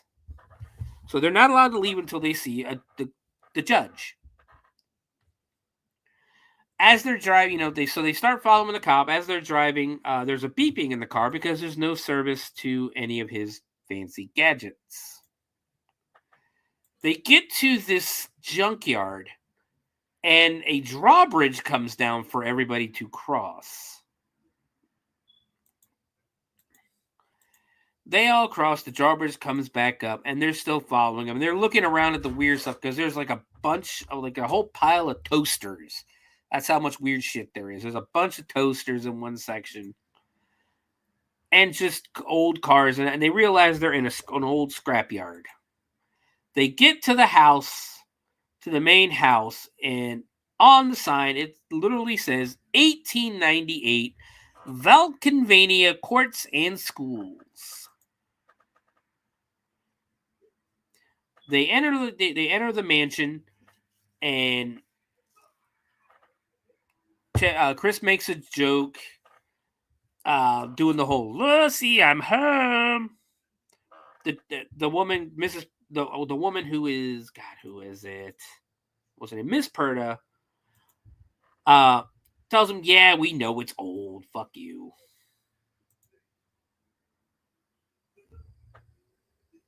And a side door opens and they walk in. Dennis tells them to go stand up by the rail, to stand close to the rail. And he introduces, says the court is in order. The Honorable Reeve Alvin Velkenheiser presiding. Pushes a button and the wall lifts up. You have the desk in front of him. All these paintings start switching around. The desk moves closer, and all of a sudden, you see this chair with a guy in it raise up behind a set of books. You can't really get a good look at the person. He tells Dennis to give him their IDs, toll tickets, report cards, notes from teachers. Here you go. He tells him it's a traffic violation, contravention, failing in execution of a full stop at a place so marked. He recommends fine, bond, and release. And the judge goes, well, what else do you want to do? Bake him a pie? All right, here. Christopher Lawrence Thorne. Chris, Says it's me. Looks and basically finds out that he is a financial advisor, and the judge goes, "Oh, you're a banker." No. Chris says, "No, I'm not a banker. I'm in financial publishing, Thorns Weekly." And the judge goes, "Okay, banker." And looks at the passports. Ronaldo speaks up that day and basically says that her and her brother have diplomatic immunity in this country. Now, they're supposed to be from Brazil. The passports say Republic Argentina. So, are they Brazilian? Are they Argentinian? It really doesn't fucking matter. So the judge has a problem, saying their names and that.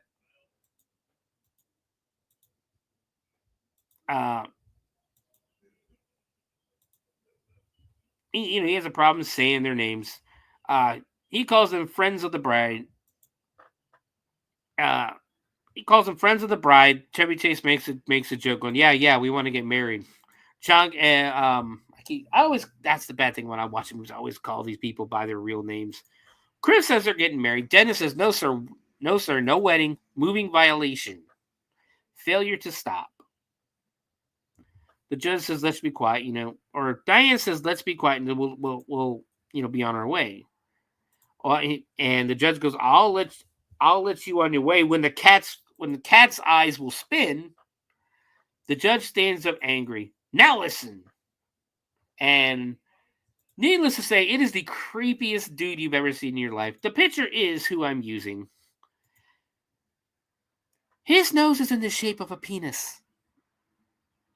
Not even joking. His nose is in the shape of a penis. But he stands up angry and he starts making jokes. Hey, ha, hula, hula, hula, bula, bula, bula. Look who's got the front row seats at the Mexican hat dance now. Just like a bunch of spiders at a birthday cake. The judge says you might be interested to know that you're not under the jurisdiction of just any old fishing license dispenser. Basically because Chris is treating this as if, this kind of court doesn't matter, which it doesn't matter if you go to court in Cincinnati, Dallas, Texas, Waco, Texas, anywhere in the middle of it, in the middle of fucking nowhere. Court is a serious thing. Take it seriously. Stamp pad jockey. We've always been set to deal with the offenders once and for all after their first appearance, quick as sump grease through a 10-year-old goose. Congratulations. Chris is literally, while he's talking, this is how unserious Chris is taking this. He's lighting a cigar as the judge is talking. The judge yells at him to put out that hot dog rocket. Diane takes it out of his hand and slams it on the ground. And slams it on the ground and basically puts the cigar out. Diane's pissed. The judge says in 1796, my forefathers established this seat, and after the tenets of the old Shire Charter. Diane is amused that it's still the Shire Charter because apparently that is pre-Magna Carta. Serfdom and fiefdom and stuff. Very good, young lady, the judge is telling, and you and I ought to spend a little more time together. And Diane lies and says she'd like that. And he goes and tells about his history.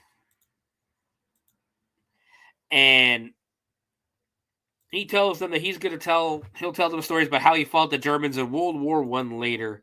And Chris gets mad and goes, later? Wait, what do you mean later? It's a running the stop sign ticket. And he asks, what is this shit? Miss Perna yells at him for cussing in court.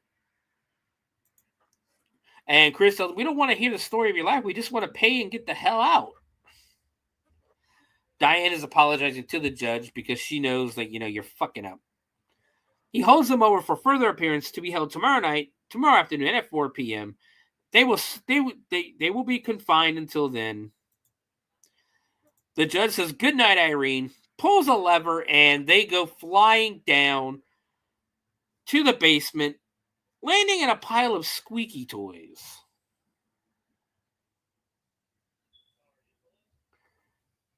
Dennis isn't happy about it. He says, yes, what's the point of that? They're clean. There's no drugs, no guns, nothing. Just another... the judge says, just another batch of... let me go back a minute. Just another batch of hot pistol lily white city chickens to run through Grandpa Albin's trick house. And he tells him, when I'm gone, you'll be reaping, and you can do the job how you see fit. But until then, he will cut him out of the will if he doesn't, stop questioning. So they argue a little bit. Then we go down. Needless to say, Diane's pissed and punches Chris right in the face. Ronaldo is angry. Ronaldo and Fausto are angry too, and they're yelling at each other. Fausto tells her that she's pulling on his coat and to cool it. Diane's pissed because she had him out of there. Then you had to go and open your big mouth. And Chris is saying, he'd have had us 2 more hours listening to he'd have had us here for 2 more hours listening to the history of the Valkenburger farm. I mean, it's better than waiting 24 hours for another court case, right? Or wherever the hell we are, Diane says, I know I couldn't depend on you. Chris tells her, I was just trying to drive us to Atlantic City for you. Diane still getting mad.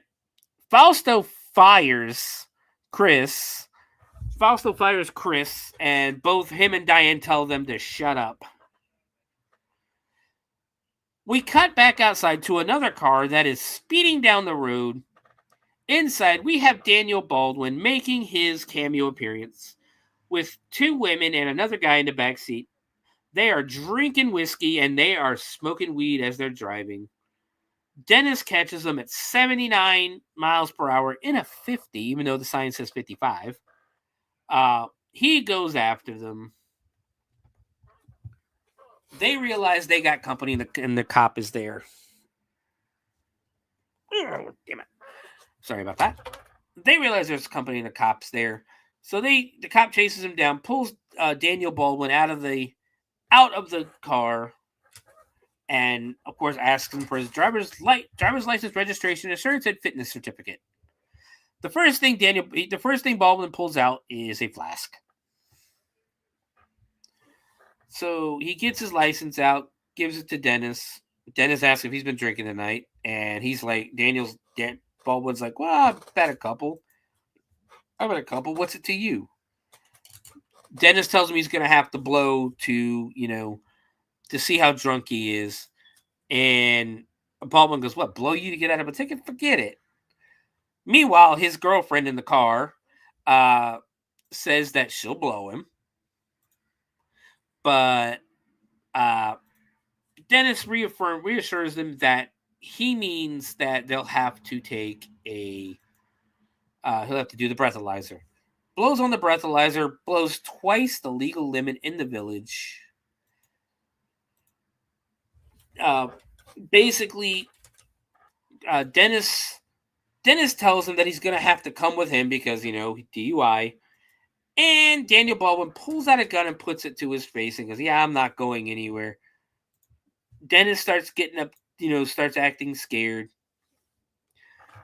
Because Baldwin pulls out a revolver, says, say goodnight, copper. The cop, Dennis begs for his life for a second, knocks the gun out of the way, and pulls out a fucking semi-automatic weapon and puts it to Baldwin's face. He's like, oh no, please. Puts it to his face, don't kill me. That was funny. So we cut inside to the courtroom. The judge appears, and the 4 of them start laughing their asses off because, again, they're still high. The girl in the backseat says, "Oh, you look at his face. Is that nose rubber?" Daniel Baldwin goes, "I want to see Judge Wapner." The other guy in the back seat says he has to plead to the 5th dimension. Dennis doesn't look impressed in the back. And all the evidence is on the judge's desk, and he basically starts going through it. It's like, okay, we got your bag of cocaine, your pills, vials of coke. Was it a bag of cocaine or a bag of crack? Hold on. Let's go back a second. We have a bag of crack, ice cocaine here. Got your pills, your vials of coke, snorters, pipes, grinders. There's a fucking brass knuckle on the desk, switchblade knives, just a bunch of illegal shit. And he asks them to explain themselves. They're still laughing their asses off. And he says, well, since you're having such a good time in some kind of hopped up reality, I believe we can get this settled relatively quickly. Step forward to the bench, please. And Daniel Baldwin's like, hey, you see that? The judge is pretty cool. You know what I'm saying? He's going to let us off. Dennis decides to walk out because he wants to go have a smoke. He doesn't want to see this. The judge finds them culpable, basically finds them guilty in all matters charged, and choose to invoke the highest penalty or the maximum penalty for these infractions, for these violations, and do therefore deem that you are convicted to the holy awful place of execution, wherein you will be put to death. The group is cheering for this because again they're laughing there. They're not taking it seriously at all whatsoever. The judge opens a trap door again, but doesn't really open a trap door this time. He opens a conveyor belt, and they all fall down. They go riding off till they fall into a mine car. Meanwhile, in the basement, the gears start moving, and everybody in the basement is confused. The judge is laughing and pulls something that says, "Bone Stripper Start."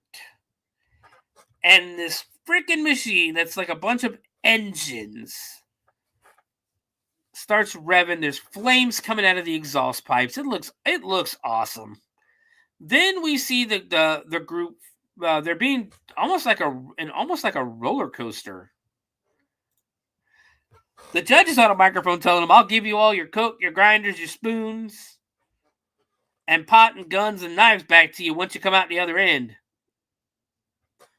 And like I said, they're just riding down an elevator into this thing called towards this thing called the Bone Stripper. It kicks them off, and all you see is this grinder of like metal, and it's coming up and down. It looks fucking gnarly. They enter the Bone Stripper, and then like in the back of it is this pipe that is shooting bones out of it and hitting a metal, like a kind of like an old metal roof, that real thin metal, sheet metal, and hitting that, and there's a target painted on it. It's funny. It looks great. And we see the Bone Stripper one more time because it looks awesome.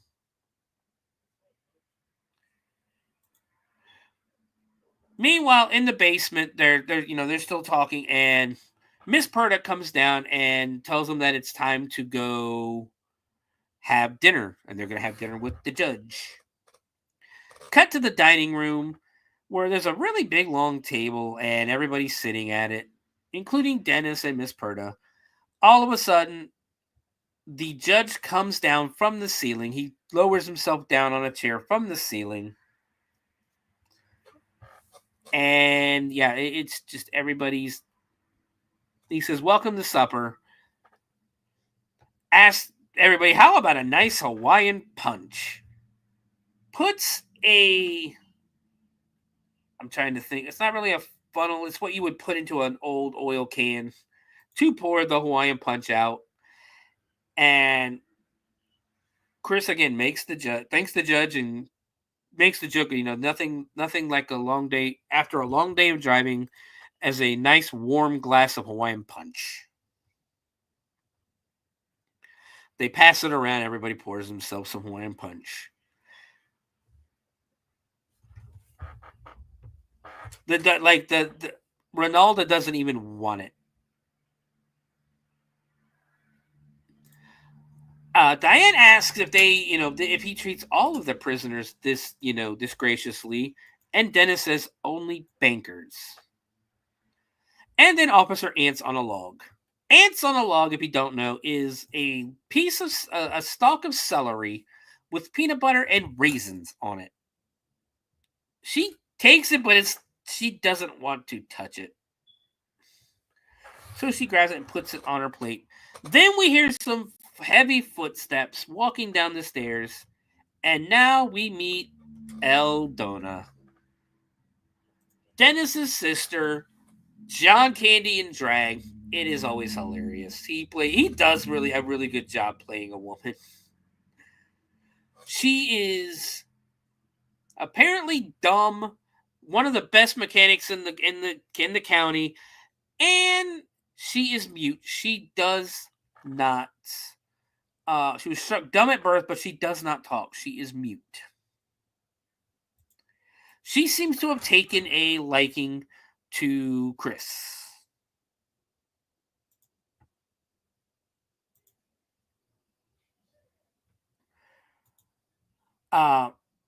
Chris makes a comment that he should take all this metal and sell it, and make a bunch, and basically, what is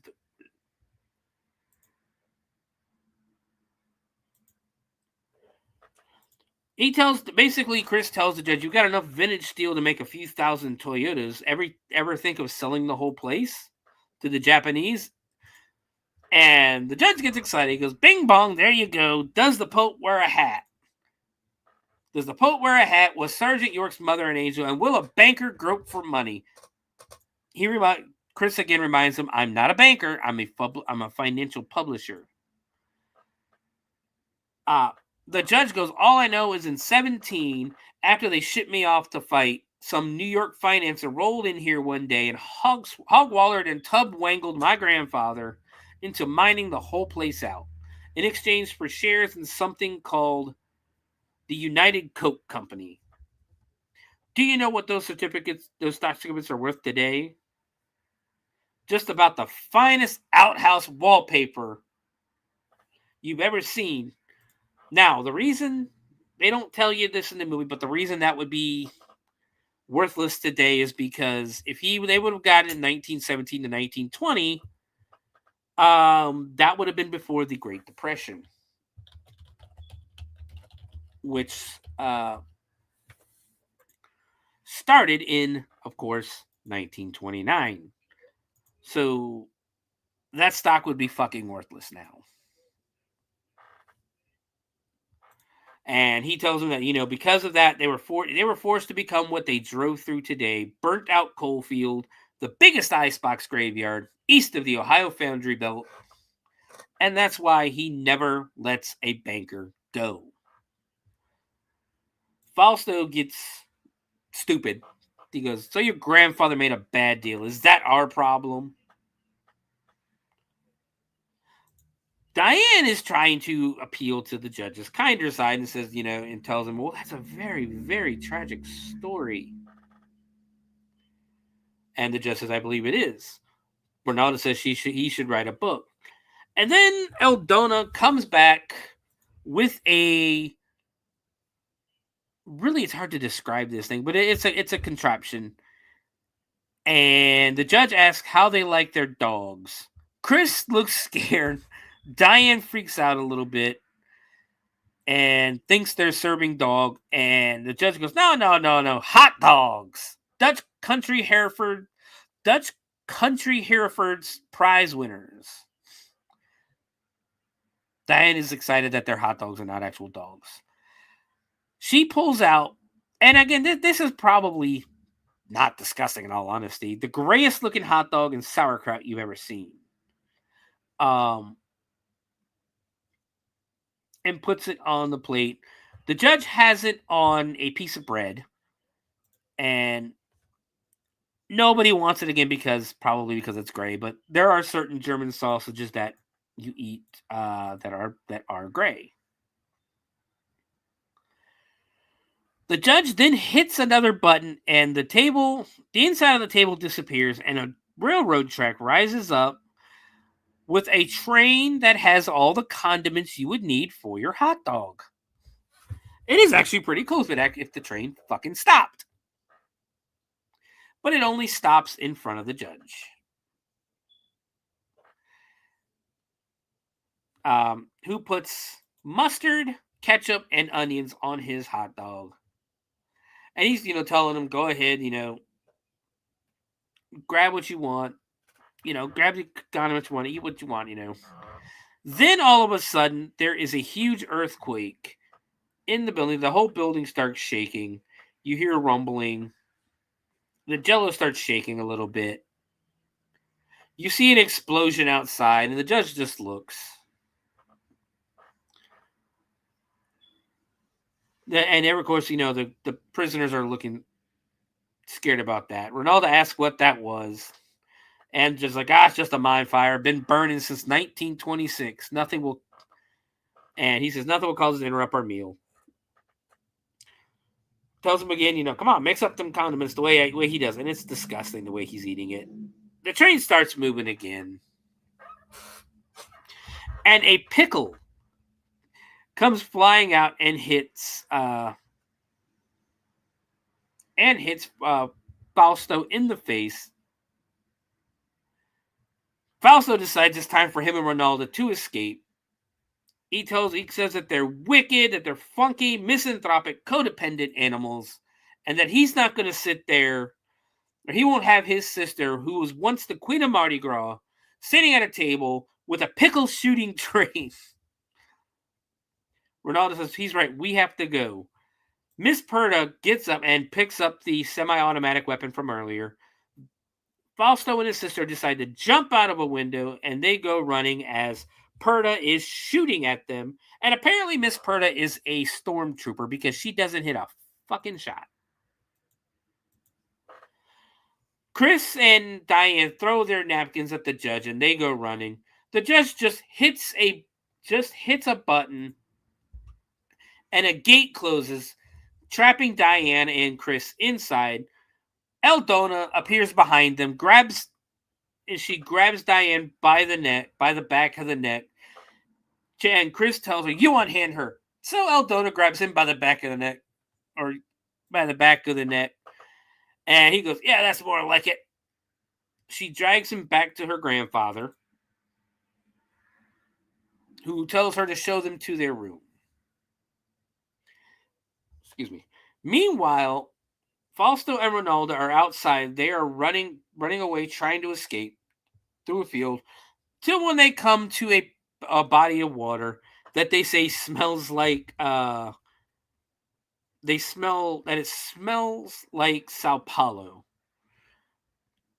And they both go, toxics.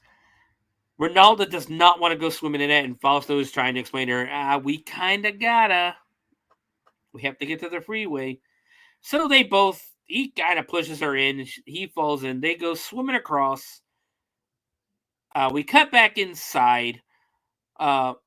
Miss Perda has released the hounds to go looking for Ronaldo and Fausto. Back inside, Eldona is showing Chris and Diane to I guess their, not really the cell, but their bedroom that they will be locked in.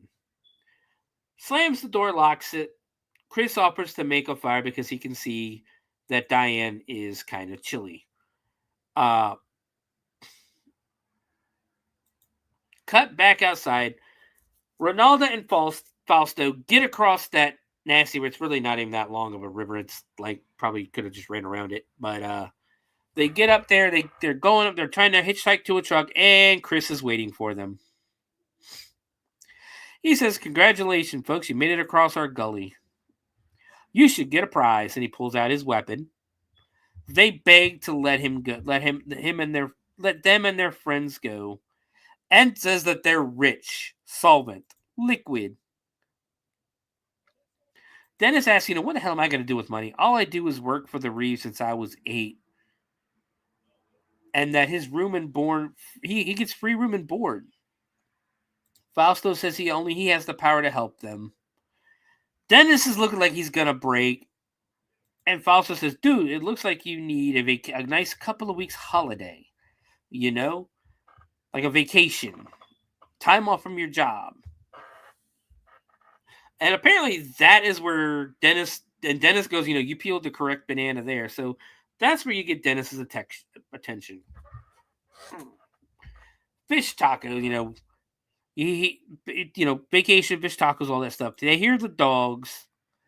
Dennis tells them to hide, that it's his cousin, the original ditch witch. Hide, get down.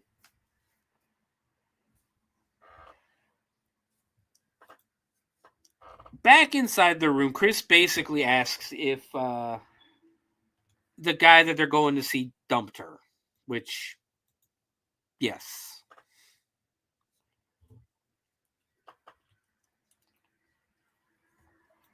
Chris asks, what are you planning to do when you get down to Atlantic City and confronted him?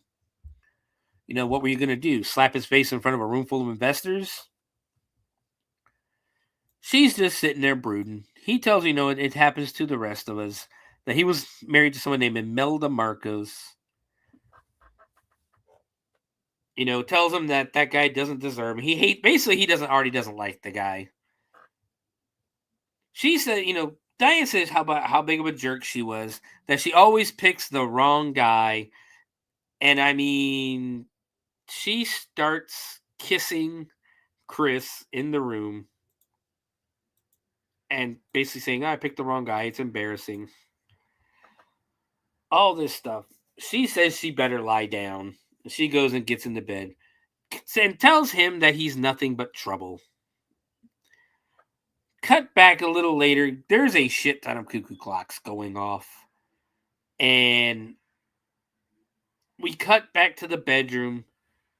They are both in bed under the same blanket. Chris decides to shoot his shot, rolls over, and starts to kind of cuddle with her. The camera cuts to the right, and we see somebody looking in a window in a painting. We really can't see who it is, but I'm going to assume it's Eldora. Because a bugle starts playing and the bed starts spinning round and round. They've grabbed each other because now they're awake. Then the door opens. They both get up and start running for the door, trying to get out, thinking they got an escape. As they're walking through, they hear another door hear another door slam, so they cut a different way. And they start opening doors on this floor, which is funny because they open the first door. Well, they open the first door and hold on, we're getting to it. It's just a room full of baby dolls. It's like a closet full of baby dolls and things. And Chris goes, it must be the nursery. The next room, it is a room full of bats and a pile of guano. For if you don't know, guano is bat shit. And apparently it's worth a lot of money. Open another door and it is a tomb. It is a grave, tombstone that says, "Rest in peace, Marjorie Valkenheiser. She forgot to duck." They keep running and trying to open doors, but then they turn and notice that the wall is pushing towards them and closing in on them. The doors at the other end of the hallway shut, so they're about to be crushed by this door or by this wall. Chris is banging on another door, finally gets it open, pulls her to safety just as the wall would have crushed her. Now they are stuck in the attic. They push open the door on the floor, enter the attic, and then a safe rolls down and covers the door. They're trapped up there. While they're up there, they see all of these IDs and passports and everything glued to the wall and some newspaper clippings. With some of them have newspaper clippings with the IDs and social security cards and things like that. Busload of Hare Krishnas have disappeared, heading to ashram. Motorcycle gang is missing. They even find ex-Nazi rocket scientist vanishes. And then, of course, they find Jimmy Hoffa, his license, his ID and everything. And they realize, basically, that all these people have never left Valkyria, or Valkyria. I can't remember the name of it. We cut back out, and Eldona has the tow truck with Chris's BMW and is pulling it to a spot so she can do some work on it. Cut back inside. Diane and Chris have lit cigars, and they're basically just sitting on a couch smoking cigars in the attic. When another door opens up, and it leads to a slide. Diane says they should probably go down the slide, but, there could be a bunch of spikes at the end, but the door shuts on them and goes, well, I guess we have one way to go. They go sliding down, and it's just a scene, of them sliding down a slide. Diane goes one way, Chris goes another. Diane lands chest first on the ground outside in the dirt. Chris lands in a pile of bones.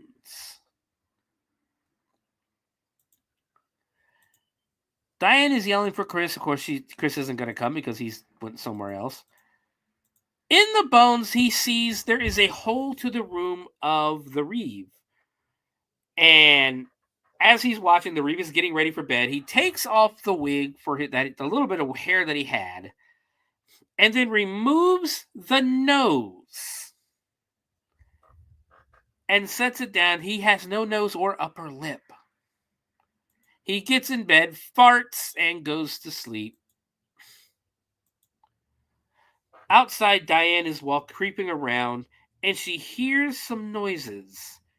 And a couple of guys working in, or she hadn't got to that. She finds the BMW and then realizes that there's nothing left of it except, there's no roof, there's no doors. It's just the car itself. She gets in, tries to start it. It won't start at all. Nothing. She picks up the phone to try to call 911, and the system in which the subscriber has no agreement with this carrier, all that good stuff. She grabs her coat that was still in the car, and she's walking around the graveyard or the junkyard when she comes across a couple of guys she hears noise of, and it is these two Garbage Pail Kids style guys. Ladies and gentlemen, I introduce you to Bobo and Little Devil. They are the Reeves' grandsons, and apparently they got kicked out of high school because they got too fat. And this is two grotesquely overweight, they're obviously in rubber suits, wearing diapers. You're talking Baby Huey looking guys. They're working together. They're arguing because this is apparently what they do. They're not allowed in the house, by the way. They're arguing. One tells the other to go get the ball peen hammer. He goes, I know what a ball peen hammer looks like. And they're talking like that. One of them, because you really can't tell which one's Bobo and which one's Little Devil. But one of them walks away and finds Diane. They start chasing her, but Eldona catches her. And they start laughing. Goes, no, don't worry about it. Eldona's got her. Yeah, Eldona's got her. Oh, that's not good. And the other one agrees, no, that's very not good. We cut to Eldona, who is gorilla pressing Diane over her head and is about to throw her down a mine shaft to the coal fire. And that's when Bobo and Little Devil are begging her not to do this. And she raises her higher again. They're like, no, we want to play with her. Eldona basically lets her down and lets the Bobo and Little Devil have her, and shakes her fingers at them. Cut back inside. The judge is sleeping, and he gets a call all of a sudden that Miss Perda has got some speeders, and that she's bringing them back. Cut outside, and there is a limo, like a hearse limo, following the cop car, and out gets Digital Underground. They're going into the court. Dennis walks out, smiles at the dancers. Miss Perta brings them inside. Meanwhile, in the bedroom, the judge has gotten ready, put his leg. Oh, by the way, he has a fake leg too. Sits down in one of his chairs and is lowered down to the next floor. Chris falls out of the hole in the wall with bones falling with him and starts rummaging, kind of like going through the room. And he actually pulled out takes a bone for takes a bone for protection, then finds the judge's gun and finds an article that says Village Reef hurt in foundry blast. And that's when the judge pops back up and says, I thought I got rid of my vermin problem from last year. He attacks Chris, swings the cane at him. Chris ducks and hits him in the fake leg with the bone. They fight around. They fight around a little bit. Chris ends up stepping in his bedpan, and the judge is trying to hit him with pulls out a knife from his cane and tries to stab Chris with it, but then he's hitting the bedpan. Chris hits him in the gut with the bone. They're fighting again. He ends up in the judge's chair, kicks the judge off, goes running. Throws a skunk at him, and the judge just goes, "My skunk!" Chris opens the door and runs right into Eldona. Eldona picks him up and puts him in a hug, or puts him in a basically grabs him, puts him in a clinch. The judge tells me, "You are worse than a week of yellow shitstorms. First, I find you rooting around in my private things. Now you're making advances against my little granddaughter. And Chris was telling me I was just trying to get away from you. I ran into her, okay?" The judge says, "Well, she's got your taint on her now." Taint? No choice but house policy. Chris agrees, like, hey, yeah, sure, house policy, whatever. Whatever man touches her, she gets to keep. So Chris starts freaking out because he realizes that means that means he has to marry the judge's granddaughter. And he's just going, what the hell? I just ran a stop sign. I just want to get to Atlantic City. And he's begging him. The judge laughs and goes, she'll know what to do with him. In the courtroom, we get the same before. The desk moves up. The judge pops up and starts reading the charges. She gives them all their IDs and that. He finds out their instrument, they're musicians, so he tells them to bring the instruments in and set them up. We cut into Eldona's bedroom where she is showing him pieces of underwear. And basically like, hey, do you want to see me in this? And he's like, no. Finally, Miss Perta shows up and tells her that, hey, he's not supposed to see you before the wedding, before the big day. Chris goes, what is it, Halloween? Nope. So she has her assault rifle again, by the way. Brings him with her. We cut outside where Diane is in a cage and she's playing some kind of card game with Bobo and Little Debo. I think it's Slap is what she's playing with them. Little Debo hits the card first, Diane's hand second, and then Bobo was on top. Little Debo was saying that it was his deal now because he got there first. But Diane's trying to explain to him that Bobo wins because his hand was on top. Like she's teaching him a game like they were like preschoolers or kids.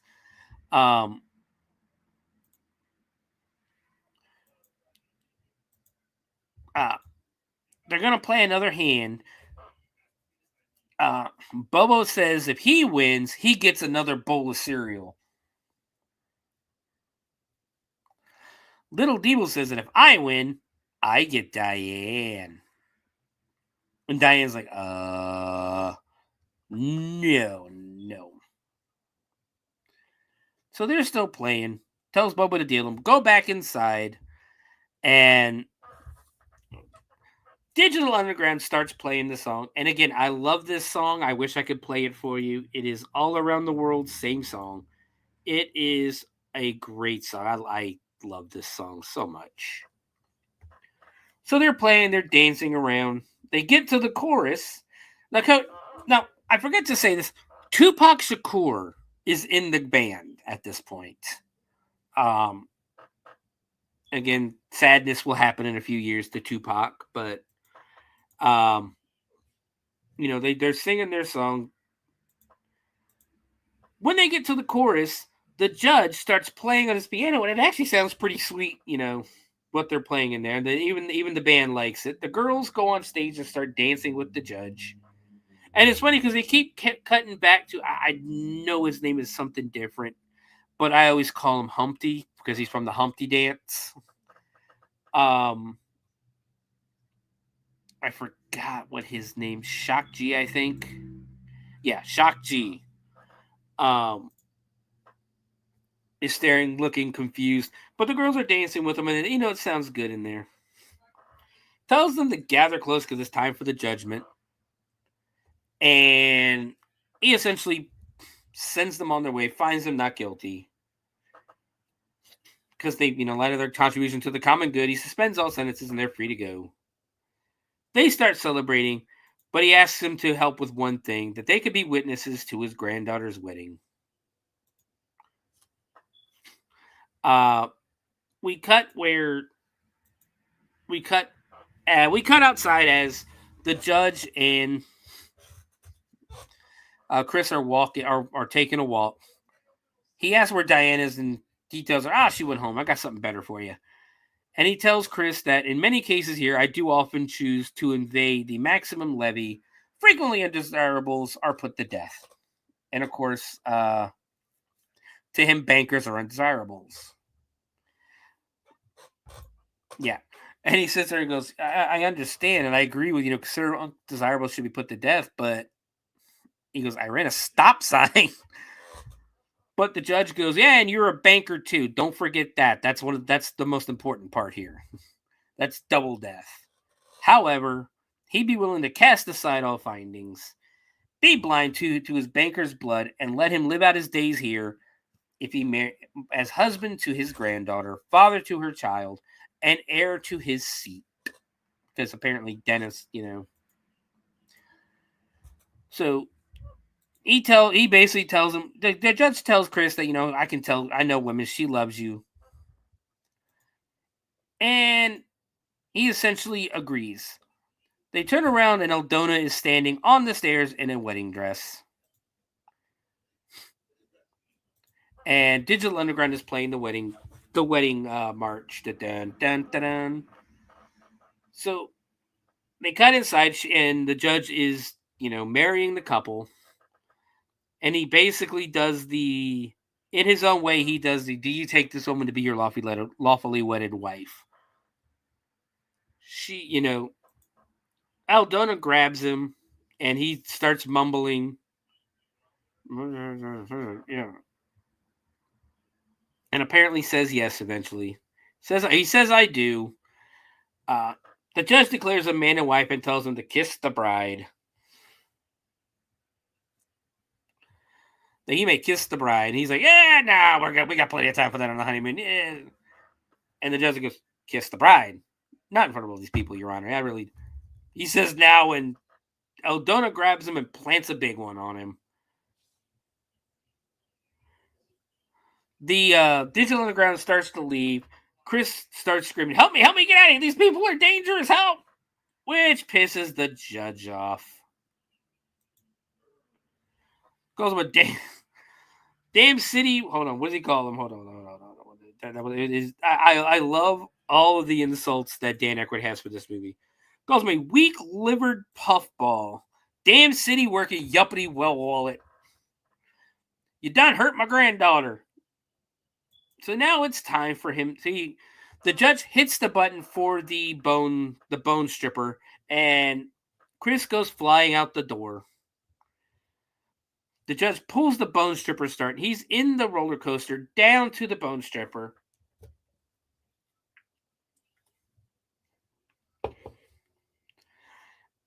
Flying down the roller coaster with the two nets on the sides and that. As he's going, the machine kind of starts to fall apart. He gets down to the conveyor belt that leads into the bone stripper. He gets thrown out of the cart onto the conveyor belt. As he's getting closer and closer to the blades, the machine starts to fall apart and ends up breaking as he finally gets drug inside of it. They blow the belt. Nothing comes shooting out except for Chris himself comes shooting out of the tube. Chris runs for freedom. The judge is freaking out. Miss Purtis says, "We must have blew a belt." The judge says, "Tell Aldona to hurry up and go fix it." And Miss Purtis reminds her to be easier on her grandpa. She's mighty broke up. And says that she'll go catch him. Chris is walking around the junkyard looking for Diane. Meanwhile, Dennis is in his room packing. We cut outside, and now we have a new machine. They have gone to fetch Diane from Bobo and Little Deeble. We go outside, and we see a new machine, the USS Greater Time. What they've done is it's almost like a guillotine with 3 blades, and the 3 blades are what you would put on like a bulldozer to dig into the ground. And they're essentially going to tie Diane to this thing. Bobo and Little Deeble still have Diane. The judge tells them to get out of here, that they're spoiled rotten, and to go back to the hole they crawled out of. Diane is nervously tapping on patting him on the shoulder, going, "Yeah, kids today, that she doesn't want to go on this machine and that." And he says, "Well, I'm ready to let you go. All you have to do is get on the 2-way and tell Chris to come to turn himself in, and we'll put him there." They get on the 2-way, which is basically like a PA system. And the judge says he's willing to make a trade, that if he lies down in the place of his hot little lawyer, she'll go free, and basically he gets it. And we'll all be happy, including you. Diane then the judge asks where the hell Dennis is. Diane gets the microphone for the PA. And Diane tells Chris to run for his life. These people are going to crazy. They're going to kill him. The judge gets pissed and tells him he has 5 minutes to turn himself in, and no gallantry and no suicide stunts. Just come on in. Chris is at the top of a mountain overlooking everything. And he basically talking to himself. He goes, "Okay, you liver spot. I'll come down there." Aldona wants to kill somebody. So she sits and watches as Bobo and Little Deeble are tying Diane to the pallets that are basically right underneath the blades. And she's screaming, "I've changed my mind. You should consider some help, some therapy," to the judge in that. She says you should consider some help and some therapy, and Bobo goes, "He won't go." The judge is still calling for Chris. Chris is on a tower of abandoned buses looking down. He sees that they're tying her up, and I guess he's getting an idea. The judge is saying, "Come on now, banker. What's wrong with this little girl? Why won't you come help her?" And he starts counting down. Diane starts yelling, "Chris, I really didn't mean for you to save yourself. Get your ass down here and save me." And they're counting down. Chris takes a piece, I think his jacket, puts it in a barrel and pushes it towards a bunch of other barrels, and causes, right as the judge hits one, causes a giant explosion, throwing everybody down, knocking everybody down. Chris runs over and starts untying Diane and pulls her out of the way just as the blades were coming down. They go running. Eldona can't catch them. The judge is shooting at them. Bobo and Little Debo, and he asks who the other two were, and Diane tells him, Bobo and Little Debo, they're not allowed in the house. Bobo and Little Debo start driving a car with Miss Perda in it as they're chasing Diane and Chris. They end up finding Chris's car, Chris's Beamer. Diane says it won't start. Oh, wait. Oh, we're jumped ahead a little bit. They hear the train whistling. And because they get to the same spot that Falco and Ronaldo got to earlier, and they didn't jump in the water. They go running when they hear the train because they're going to go try to catch the train. She's yelling, Miss Perda is yelling at Bobo and Little Debo to drive the car, or Bobo's driving. Bobo to shut up and drive. They're climbing to the top of the embankment to catch the train. Once again, Miss Perda is shooting at him, and apparently I will say it over and over again. Apparently, she is a stormtrooper, secretly a stormtrooper, because she doesn't hit one shot. They're trying to flag down the train, but the train ain't gonna fucking stop because it's a train. The trains can't stop. They go running after it. Chris grabs onto the very last car of the train, grabs for Diane. She jumps. He catches. Pulls her onto the train. They climb up to the top as Miss Perda gets on top again and starts shooting and misses again. The train gets away. They decide they're going to go stop somewhere for help. As the train, flies, rails away, Bobo and Little Debo are crying and saying, "Bye, Diane." And they're crying for Diane. We cut to Diane and Chris, who are on top of the train sleeping, as it arrives in, I would assume, Trenton. Inside the police station, they've got a big master diagram of everything that's happened to them, and they're going through what happened, all that good stuff. They've gotten cleaned up a little bit, and they're with the Attorney General and some police, and they're just staring dumbfounded. And the Attorney General basically says, "Yeah, you're going to need to come with us for identification purposes." And Chris is like, "Wait a minute. The man removed his upper nose and upper teeth 3 inches in front of my face and started crooning Bing Crosby. I'd like to help out, but I'm pretty sure I could pick him out of a lineup." Diane, being the lawyer that she is, says that they'll be glad to do it, and then gives Chris the puppy dog eyes, who agrees now, knowing this is probably a bad idea. Cut to the night. All these police cars and SWAT team and military are flying towards Valkyrie or whatever. I can't remember the name of the city. And they get on their walkies and are basically telling them that I've never seen the Attorney General of any state go on a raid before, by the way. That's a little weird to me. He calls out, "This is the state Attorney General. Come out with your hands up." Diane says that they could probably convince him to come out. And the Attorney General agrees. Again, not a good fucking idea if you're there to arrest somebody. But he sends Diane and Chris up to the door to try to get them to come out. With like 100 guns aimed at the door. She's laughing, saying Woodley gets a load of this.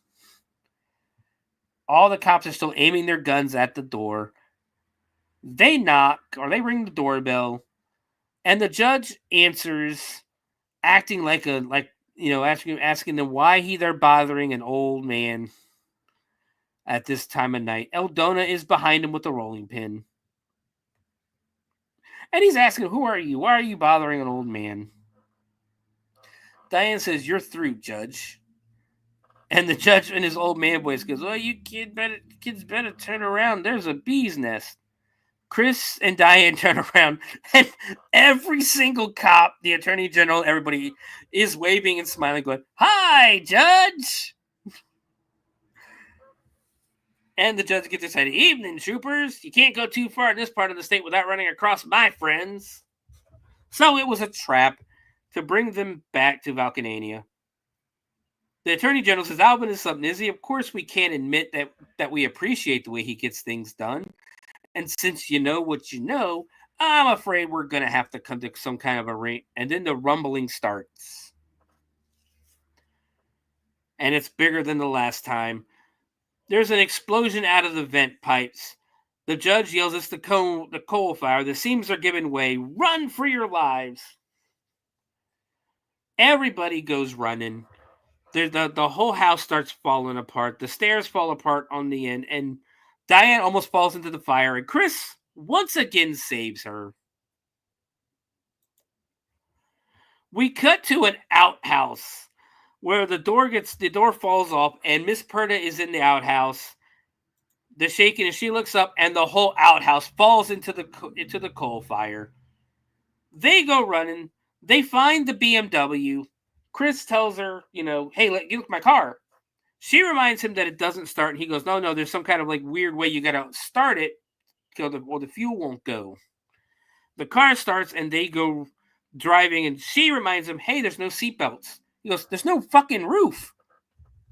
They stop and turn around to watch as the entire house falls into the coal fire. The police are running. Everyone's running for their lives. Diane and Chris once again make their escape from Vulcanvania. We now cut to Brazil and the Christ of the Redeemer statue. And Fausto and Ronaldo are at their house. And Fausto says, "When I think of Vulcanvania, all I think is I would do it again." Dennis goes, "I wouldn't." So basically, Fausto and Ronaldo have now hired Dennis to be the head of their personal security, and he is now starting a relationship with Ronaldo as they walk to the edge to look over the side and look at the ocean. Cut back to New York. The doorman is actually cleaning off what's left of Chris's car. And we cut back upstairs till we see Chris napping and mumbling. He wakes up. He wakes up screaming. Or he doesn't wake up screaming. Diane wakes him up and says, "You're having a nightmare. Hold on, calm down." He's just having a nightmare. And none of it's, it's all over and real. She decides she's going to go take a shower. He turns the TV on in the news, and they start talking about the mine fire in Valkenvania, and they're barely able to contain it and hold it. They cut to the reporter who's there, and they see somebody who lives there, a resident of Vulcanvania. They go to interview him, and they start talking, and it is the judge. And he says, "We're going to be okay. I'm going to go live with my son-in-law. He lives in New York." Chris starts freaking out, falls over the couch, and the judge holds up Chris's ID and goes, "See you soon, banker." Chris puts a Looney Tunes style hole in the wall and goes, "No, you won't." He's gone. Roll credits. That is nothing but trouble. I can't do this movie justice. What a movie. So let's do a little bit of trivia before we get to the rating and everything. So Dan Akroyd, there are two actors in this movie who play two characters. Dan Akroyd plays the Vulcanheiser, or the Reeve, the judge, and he plays Bobo. And then John Candy, of course, plays Dennis and Eldona. So much of the stuff in this movie is based on some of the more outlandish elements in this movie, such as the mutant twin babies, are a series of dreams that Dan Akroyd has been having. Like, what kind of fucking dreams is he having?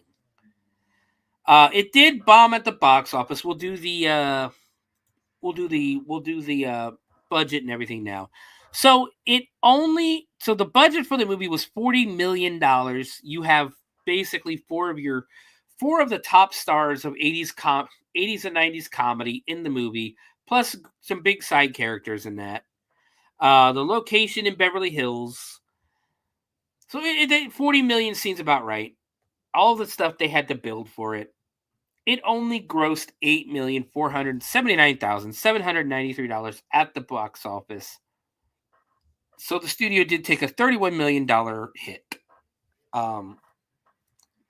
When it came out, it was panned by critics and was a box office flop. But the same song, Digital Underground's same song, was a hit. The Dan Akroyd wanted Chris Thorne. Dan Akroyd was basically wanted to play Chris Thorne, but the studio wanted Chevy Chase to play that role instead. And Dan Akroyd agreed because everything Chevy Chase was touching was a hit. Dan Akroyd, like I said, directed, produced, and wrote the script, played two roles. Chevy Chase did make fun of the movie while promoting the Chevy Chase show. This would actually be the only directorial credit of Dan Akroyd's career. Not that it's over, but he is getting up there in age. After failing to get a director to sign to play on the film, Dan Akroyd agreed to secure the funds and get it made, despite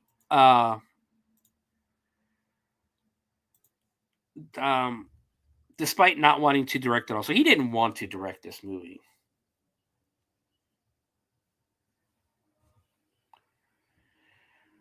So, on the set, apparently Chevy Chase was verbally abusive to everyone on set. He tried to speak on Demi Moore's behalf about her skimpy costume and stated that he had more worth than Dan Akroyd because Chevy Chase had the bigger paycheck. The crew was pissed off in that. So let's get I'm going to bring up this other story real quick. This is just a paragraph of the story from the moviebabble.com. This article was written on February 23rd of 2021. So, admittedly, Nothing But Trouble had its problems, starting with its leading man, Chevy Chase. When Chase was offered the script, he didn't even like it, but thought of working with his friend and fellow Spies Like Us co-star intrigued him.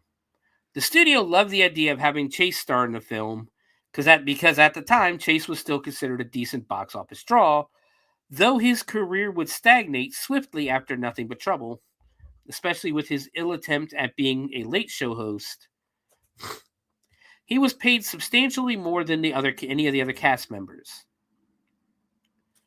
If you don't know, and I have heard this before, Chevy Chase is infamous for being difficult to work with and basically being a pain in the ass. This started after he left Saturday Night Live in its first year in 1975 to begin his Hollywood career, and the success he accumulated led to some notorious prima donna behavior. When he returned to SNL in 1978 for a guest host appearance, he acted like a big bully, ordering people around or demeaning them for no sensible reason. John Belushi hated him, and so did Bill Murray, who famously even got into a physical altercation with Chase, who was then hailed by the New York Magazine as their heir apparent of Johnny Carson. Kind of want to see about this. Let me read this.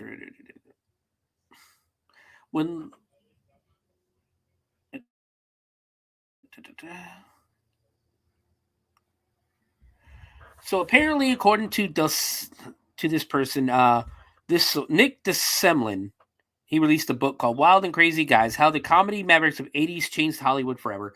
But according to the author, the pair equally disliked one another and were extremely competitive in their early careers. When Chase left, Murray became a rising star in SNL and seemed to replace him. But Chevy Chase returned to guest host off his fresh stardom that things didn't go too well between them, and different witnesses have different versions of the story.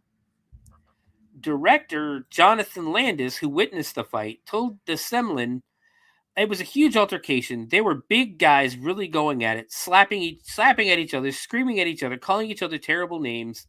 The best insult, which made a huge impression on me, was by Bill. In the heat of the anger, he pointed at Chevy and yelled, "Medium talent." What Murray told DeSemlin was a little different, though, and he told his version of the story in typical Murray fashion. It was really a Hollywood fight, a don't touch my face kind of thing. Chevy is a big man, and I'm not a small guy, and we were separated by my brother Brian, who comes up to my chest. So it was kind of a non-event. It was just significant. The significance of it. It was an Oedipal thing, a rupture, because we all felt mad he had left us, and somehow I was the appointed avenging angel who had to speak for everyone. When Chase was on SNL, his dry sense of humor and classic weekend update line, "I'm Chevy Chase and you're not," spurred him into fame, and all of a sudden he was a household name that New York Magazine called him the heir apparent to Johnny Carson at the time. So there's no doubt that when Chase walked onto the set of SNL to guest host, he thought he was going to be treated like a god. When Murray entered the show as a replacement to Chase, fans were not eager to laugh during any of his sketches, and he really had to fight to gain the approval of the audience that had rather have Chase come back. Eventually, he became loved just as much as Chase, so it was a sort of ex-king meets new king, which resulted in fists flying. Different accounts vary on who actually told Chase the cast hated him, but according to biography.com, it was Bill Murray himself. According to the other sources, it was John Belushi's brother Jim. Either way, it sparked a shouting match that went into the dress rehearsal.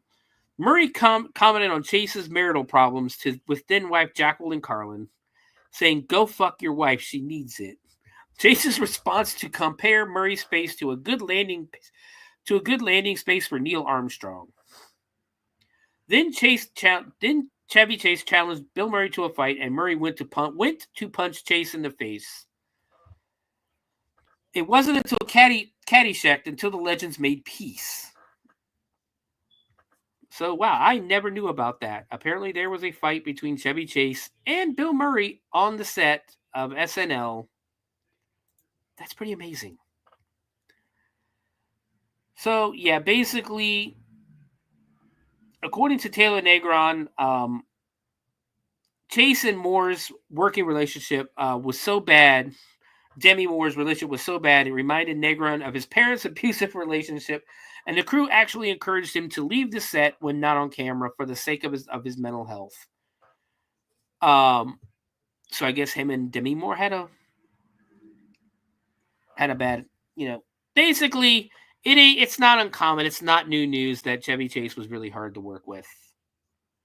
That he was kind of an asshole. So let's see if we can find. So I think that'll be it for the trivia in that. We've been running pretty long. Now we're gonna go ahead and call it right here. So basically, again, this is a movie I grew up watching. I loved this movie. It was great growing up, and it still holds up. I'll definitely give it 4 3/4 stars, if not 5. Honestly, I think this might be our first 5-star movie because, again, I love this movie. I love this movie. I love watching this movie. Again, I can't do it justice. You need to go watch this movie. It is definitely a go watch this movie as soon as you can.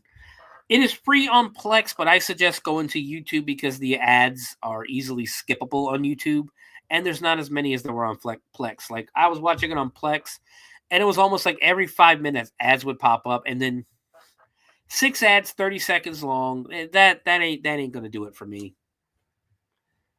But yeah, I'll give it 5 stars. Again, the script is great, the comedy's there, the weird characters.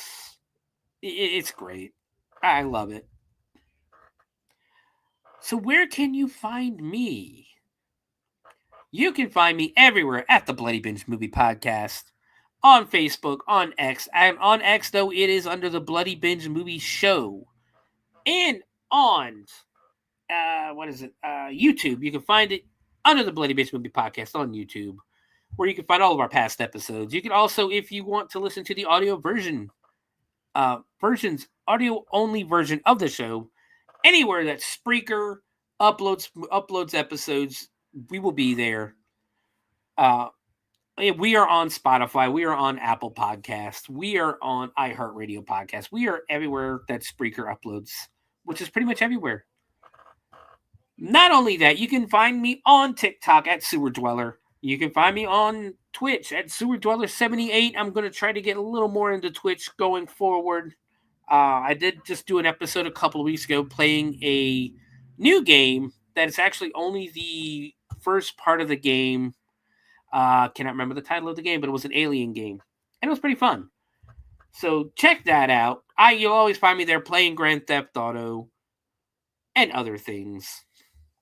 Hopefully I'm going to start getting a little more horror movie games than that, because that's, the theme of me. Also, in June, we are taking a trip down to Indianapolis, Indiana, for the Days of the Dead horror movie convention. It's got a great lineup. It's got a Friday the 13th reunion, and I do mean a reunion. It's got a lot of people from Friday the 13th, and a bunch of others. Art the Clown is going to be there. David Howard Thornton himself. And a bunch of other stars. Eli Roth, Ty West, just a bunch of people. Next week on the show, we are going to do Cocaine Cougar. It is a movie put out. Kind of like last week with Asylum. I don't think Asylum produced this one, though. But kind of like Asylum last week with Bikini Spring Break, trying to bank off the popularity of Spring Breakers. This movie is doing the same thing, except banking off the popularity of Cocaine Bear, which Cocaine Bear is awesome. So we're doing Cocaine Cougar next week. The week after that, WrestleMania weekend, Thursday night, we are going to be watching No Holds Barred to celebrate the weekend. After that, which I believe will be the 28th. No, wait, the 11th, the 18th, the 25th, maybe even the 24th. We will be doing our post 420 episode, and we are going to be watching Evil Bong. From there, in May, the first week of May, we are I can't remember. Hold on. Why is my mind drawing a blank right now?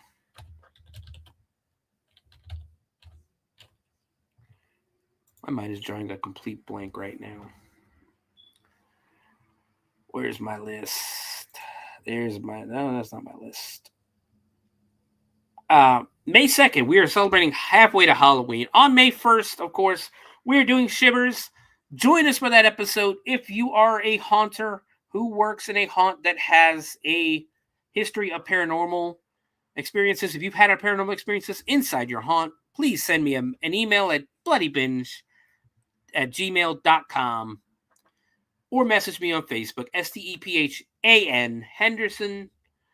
Look me up, message me, and let me know you have a story that you would like to tell on the air, or send me an email and I will gladly read it on air for you. Not only that, so we're doing that for halfway to Halloween. On May 2nd for halfway to Halloween, the Bloody Binge returns with Jacko.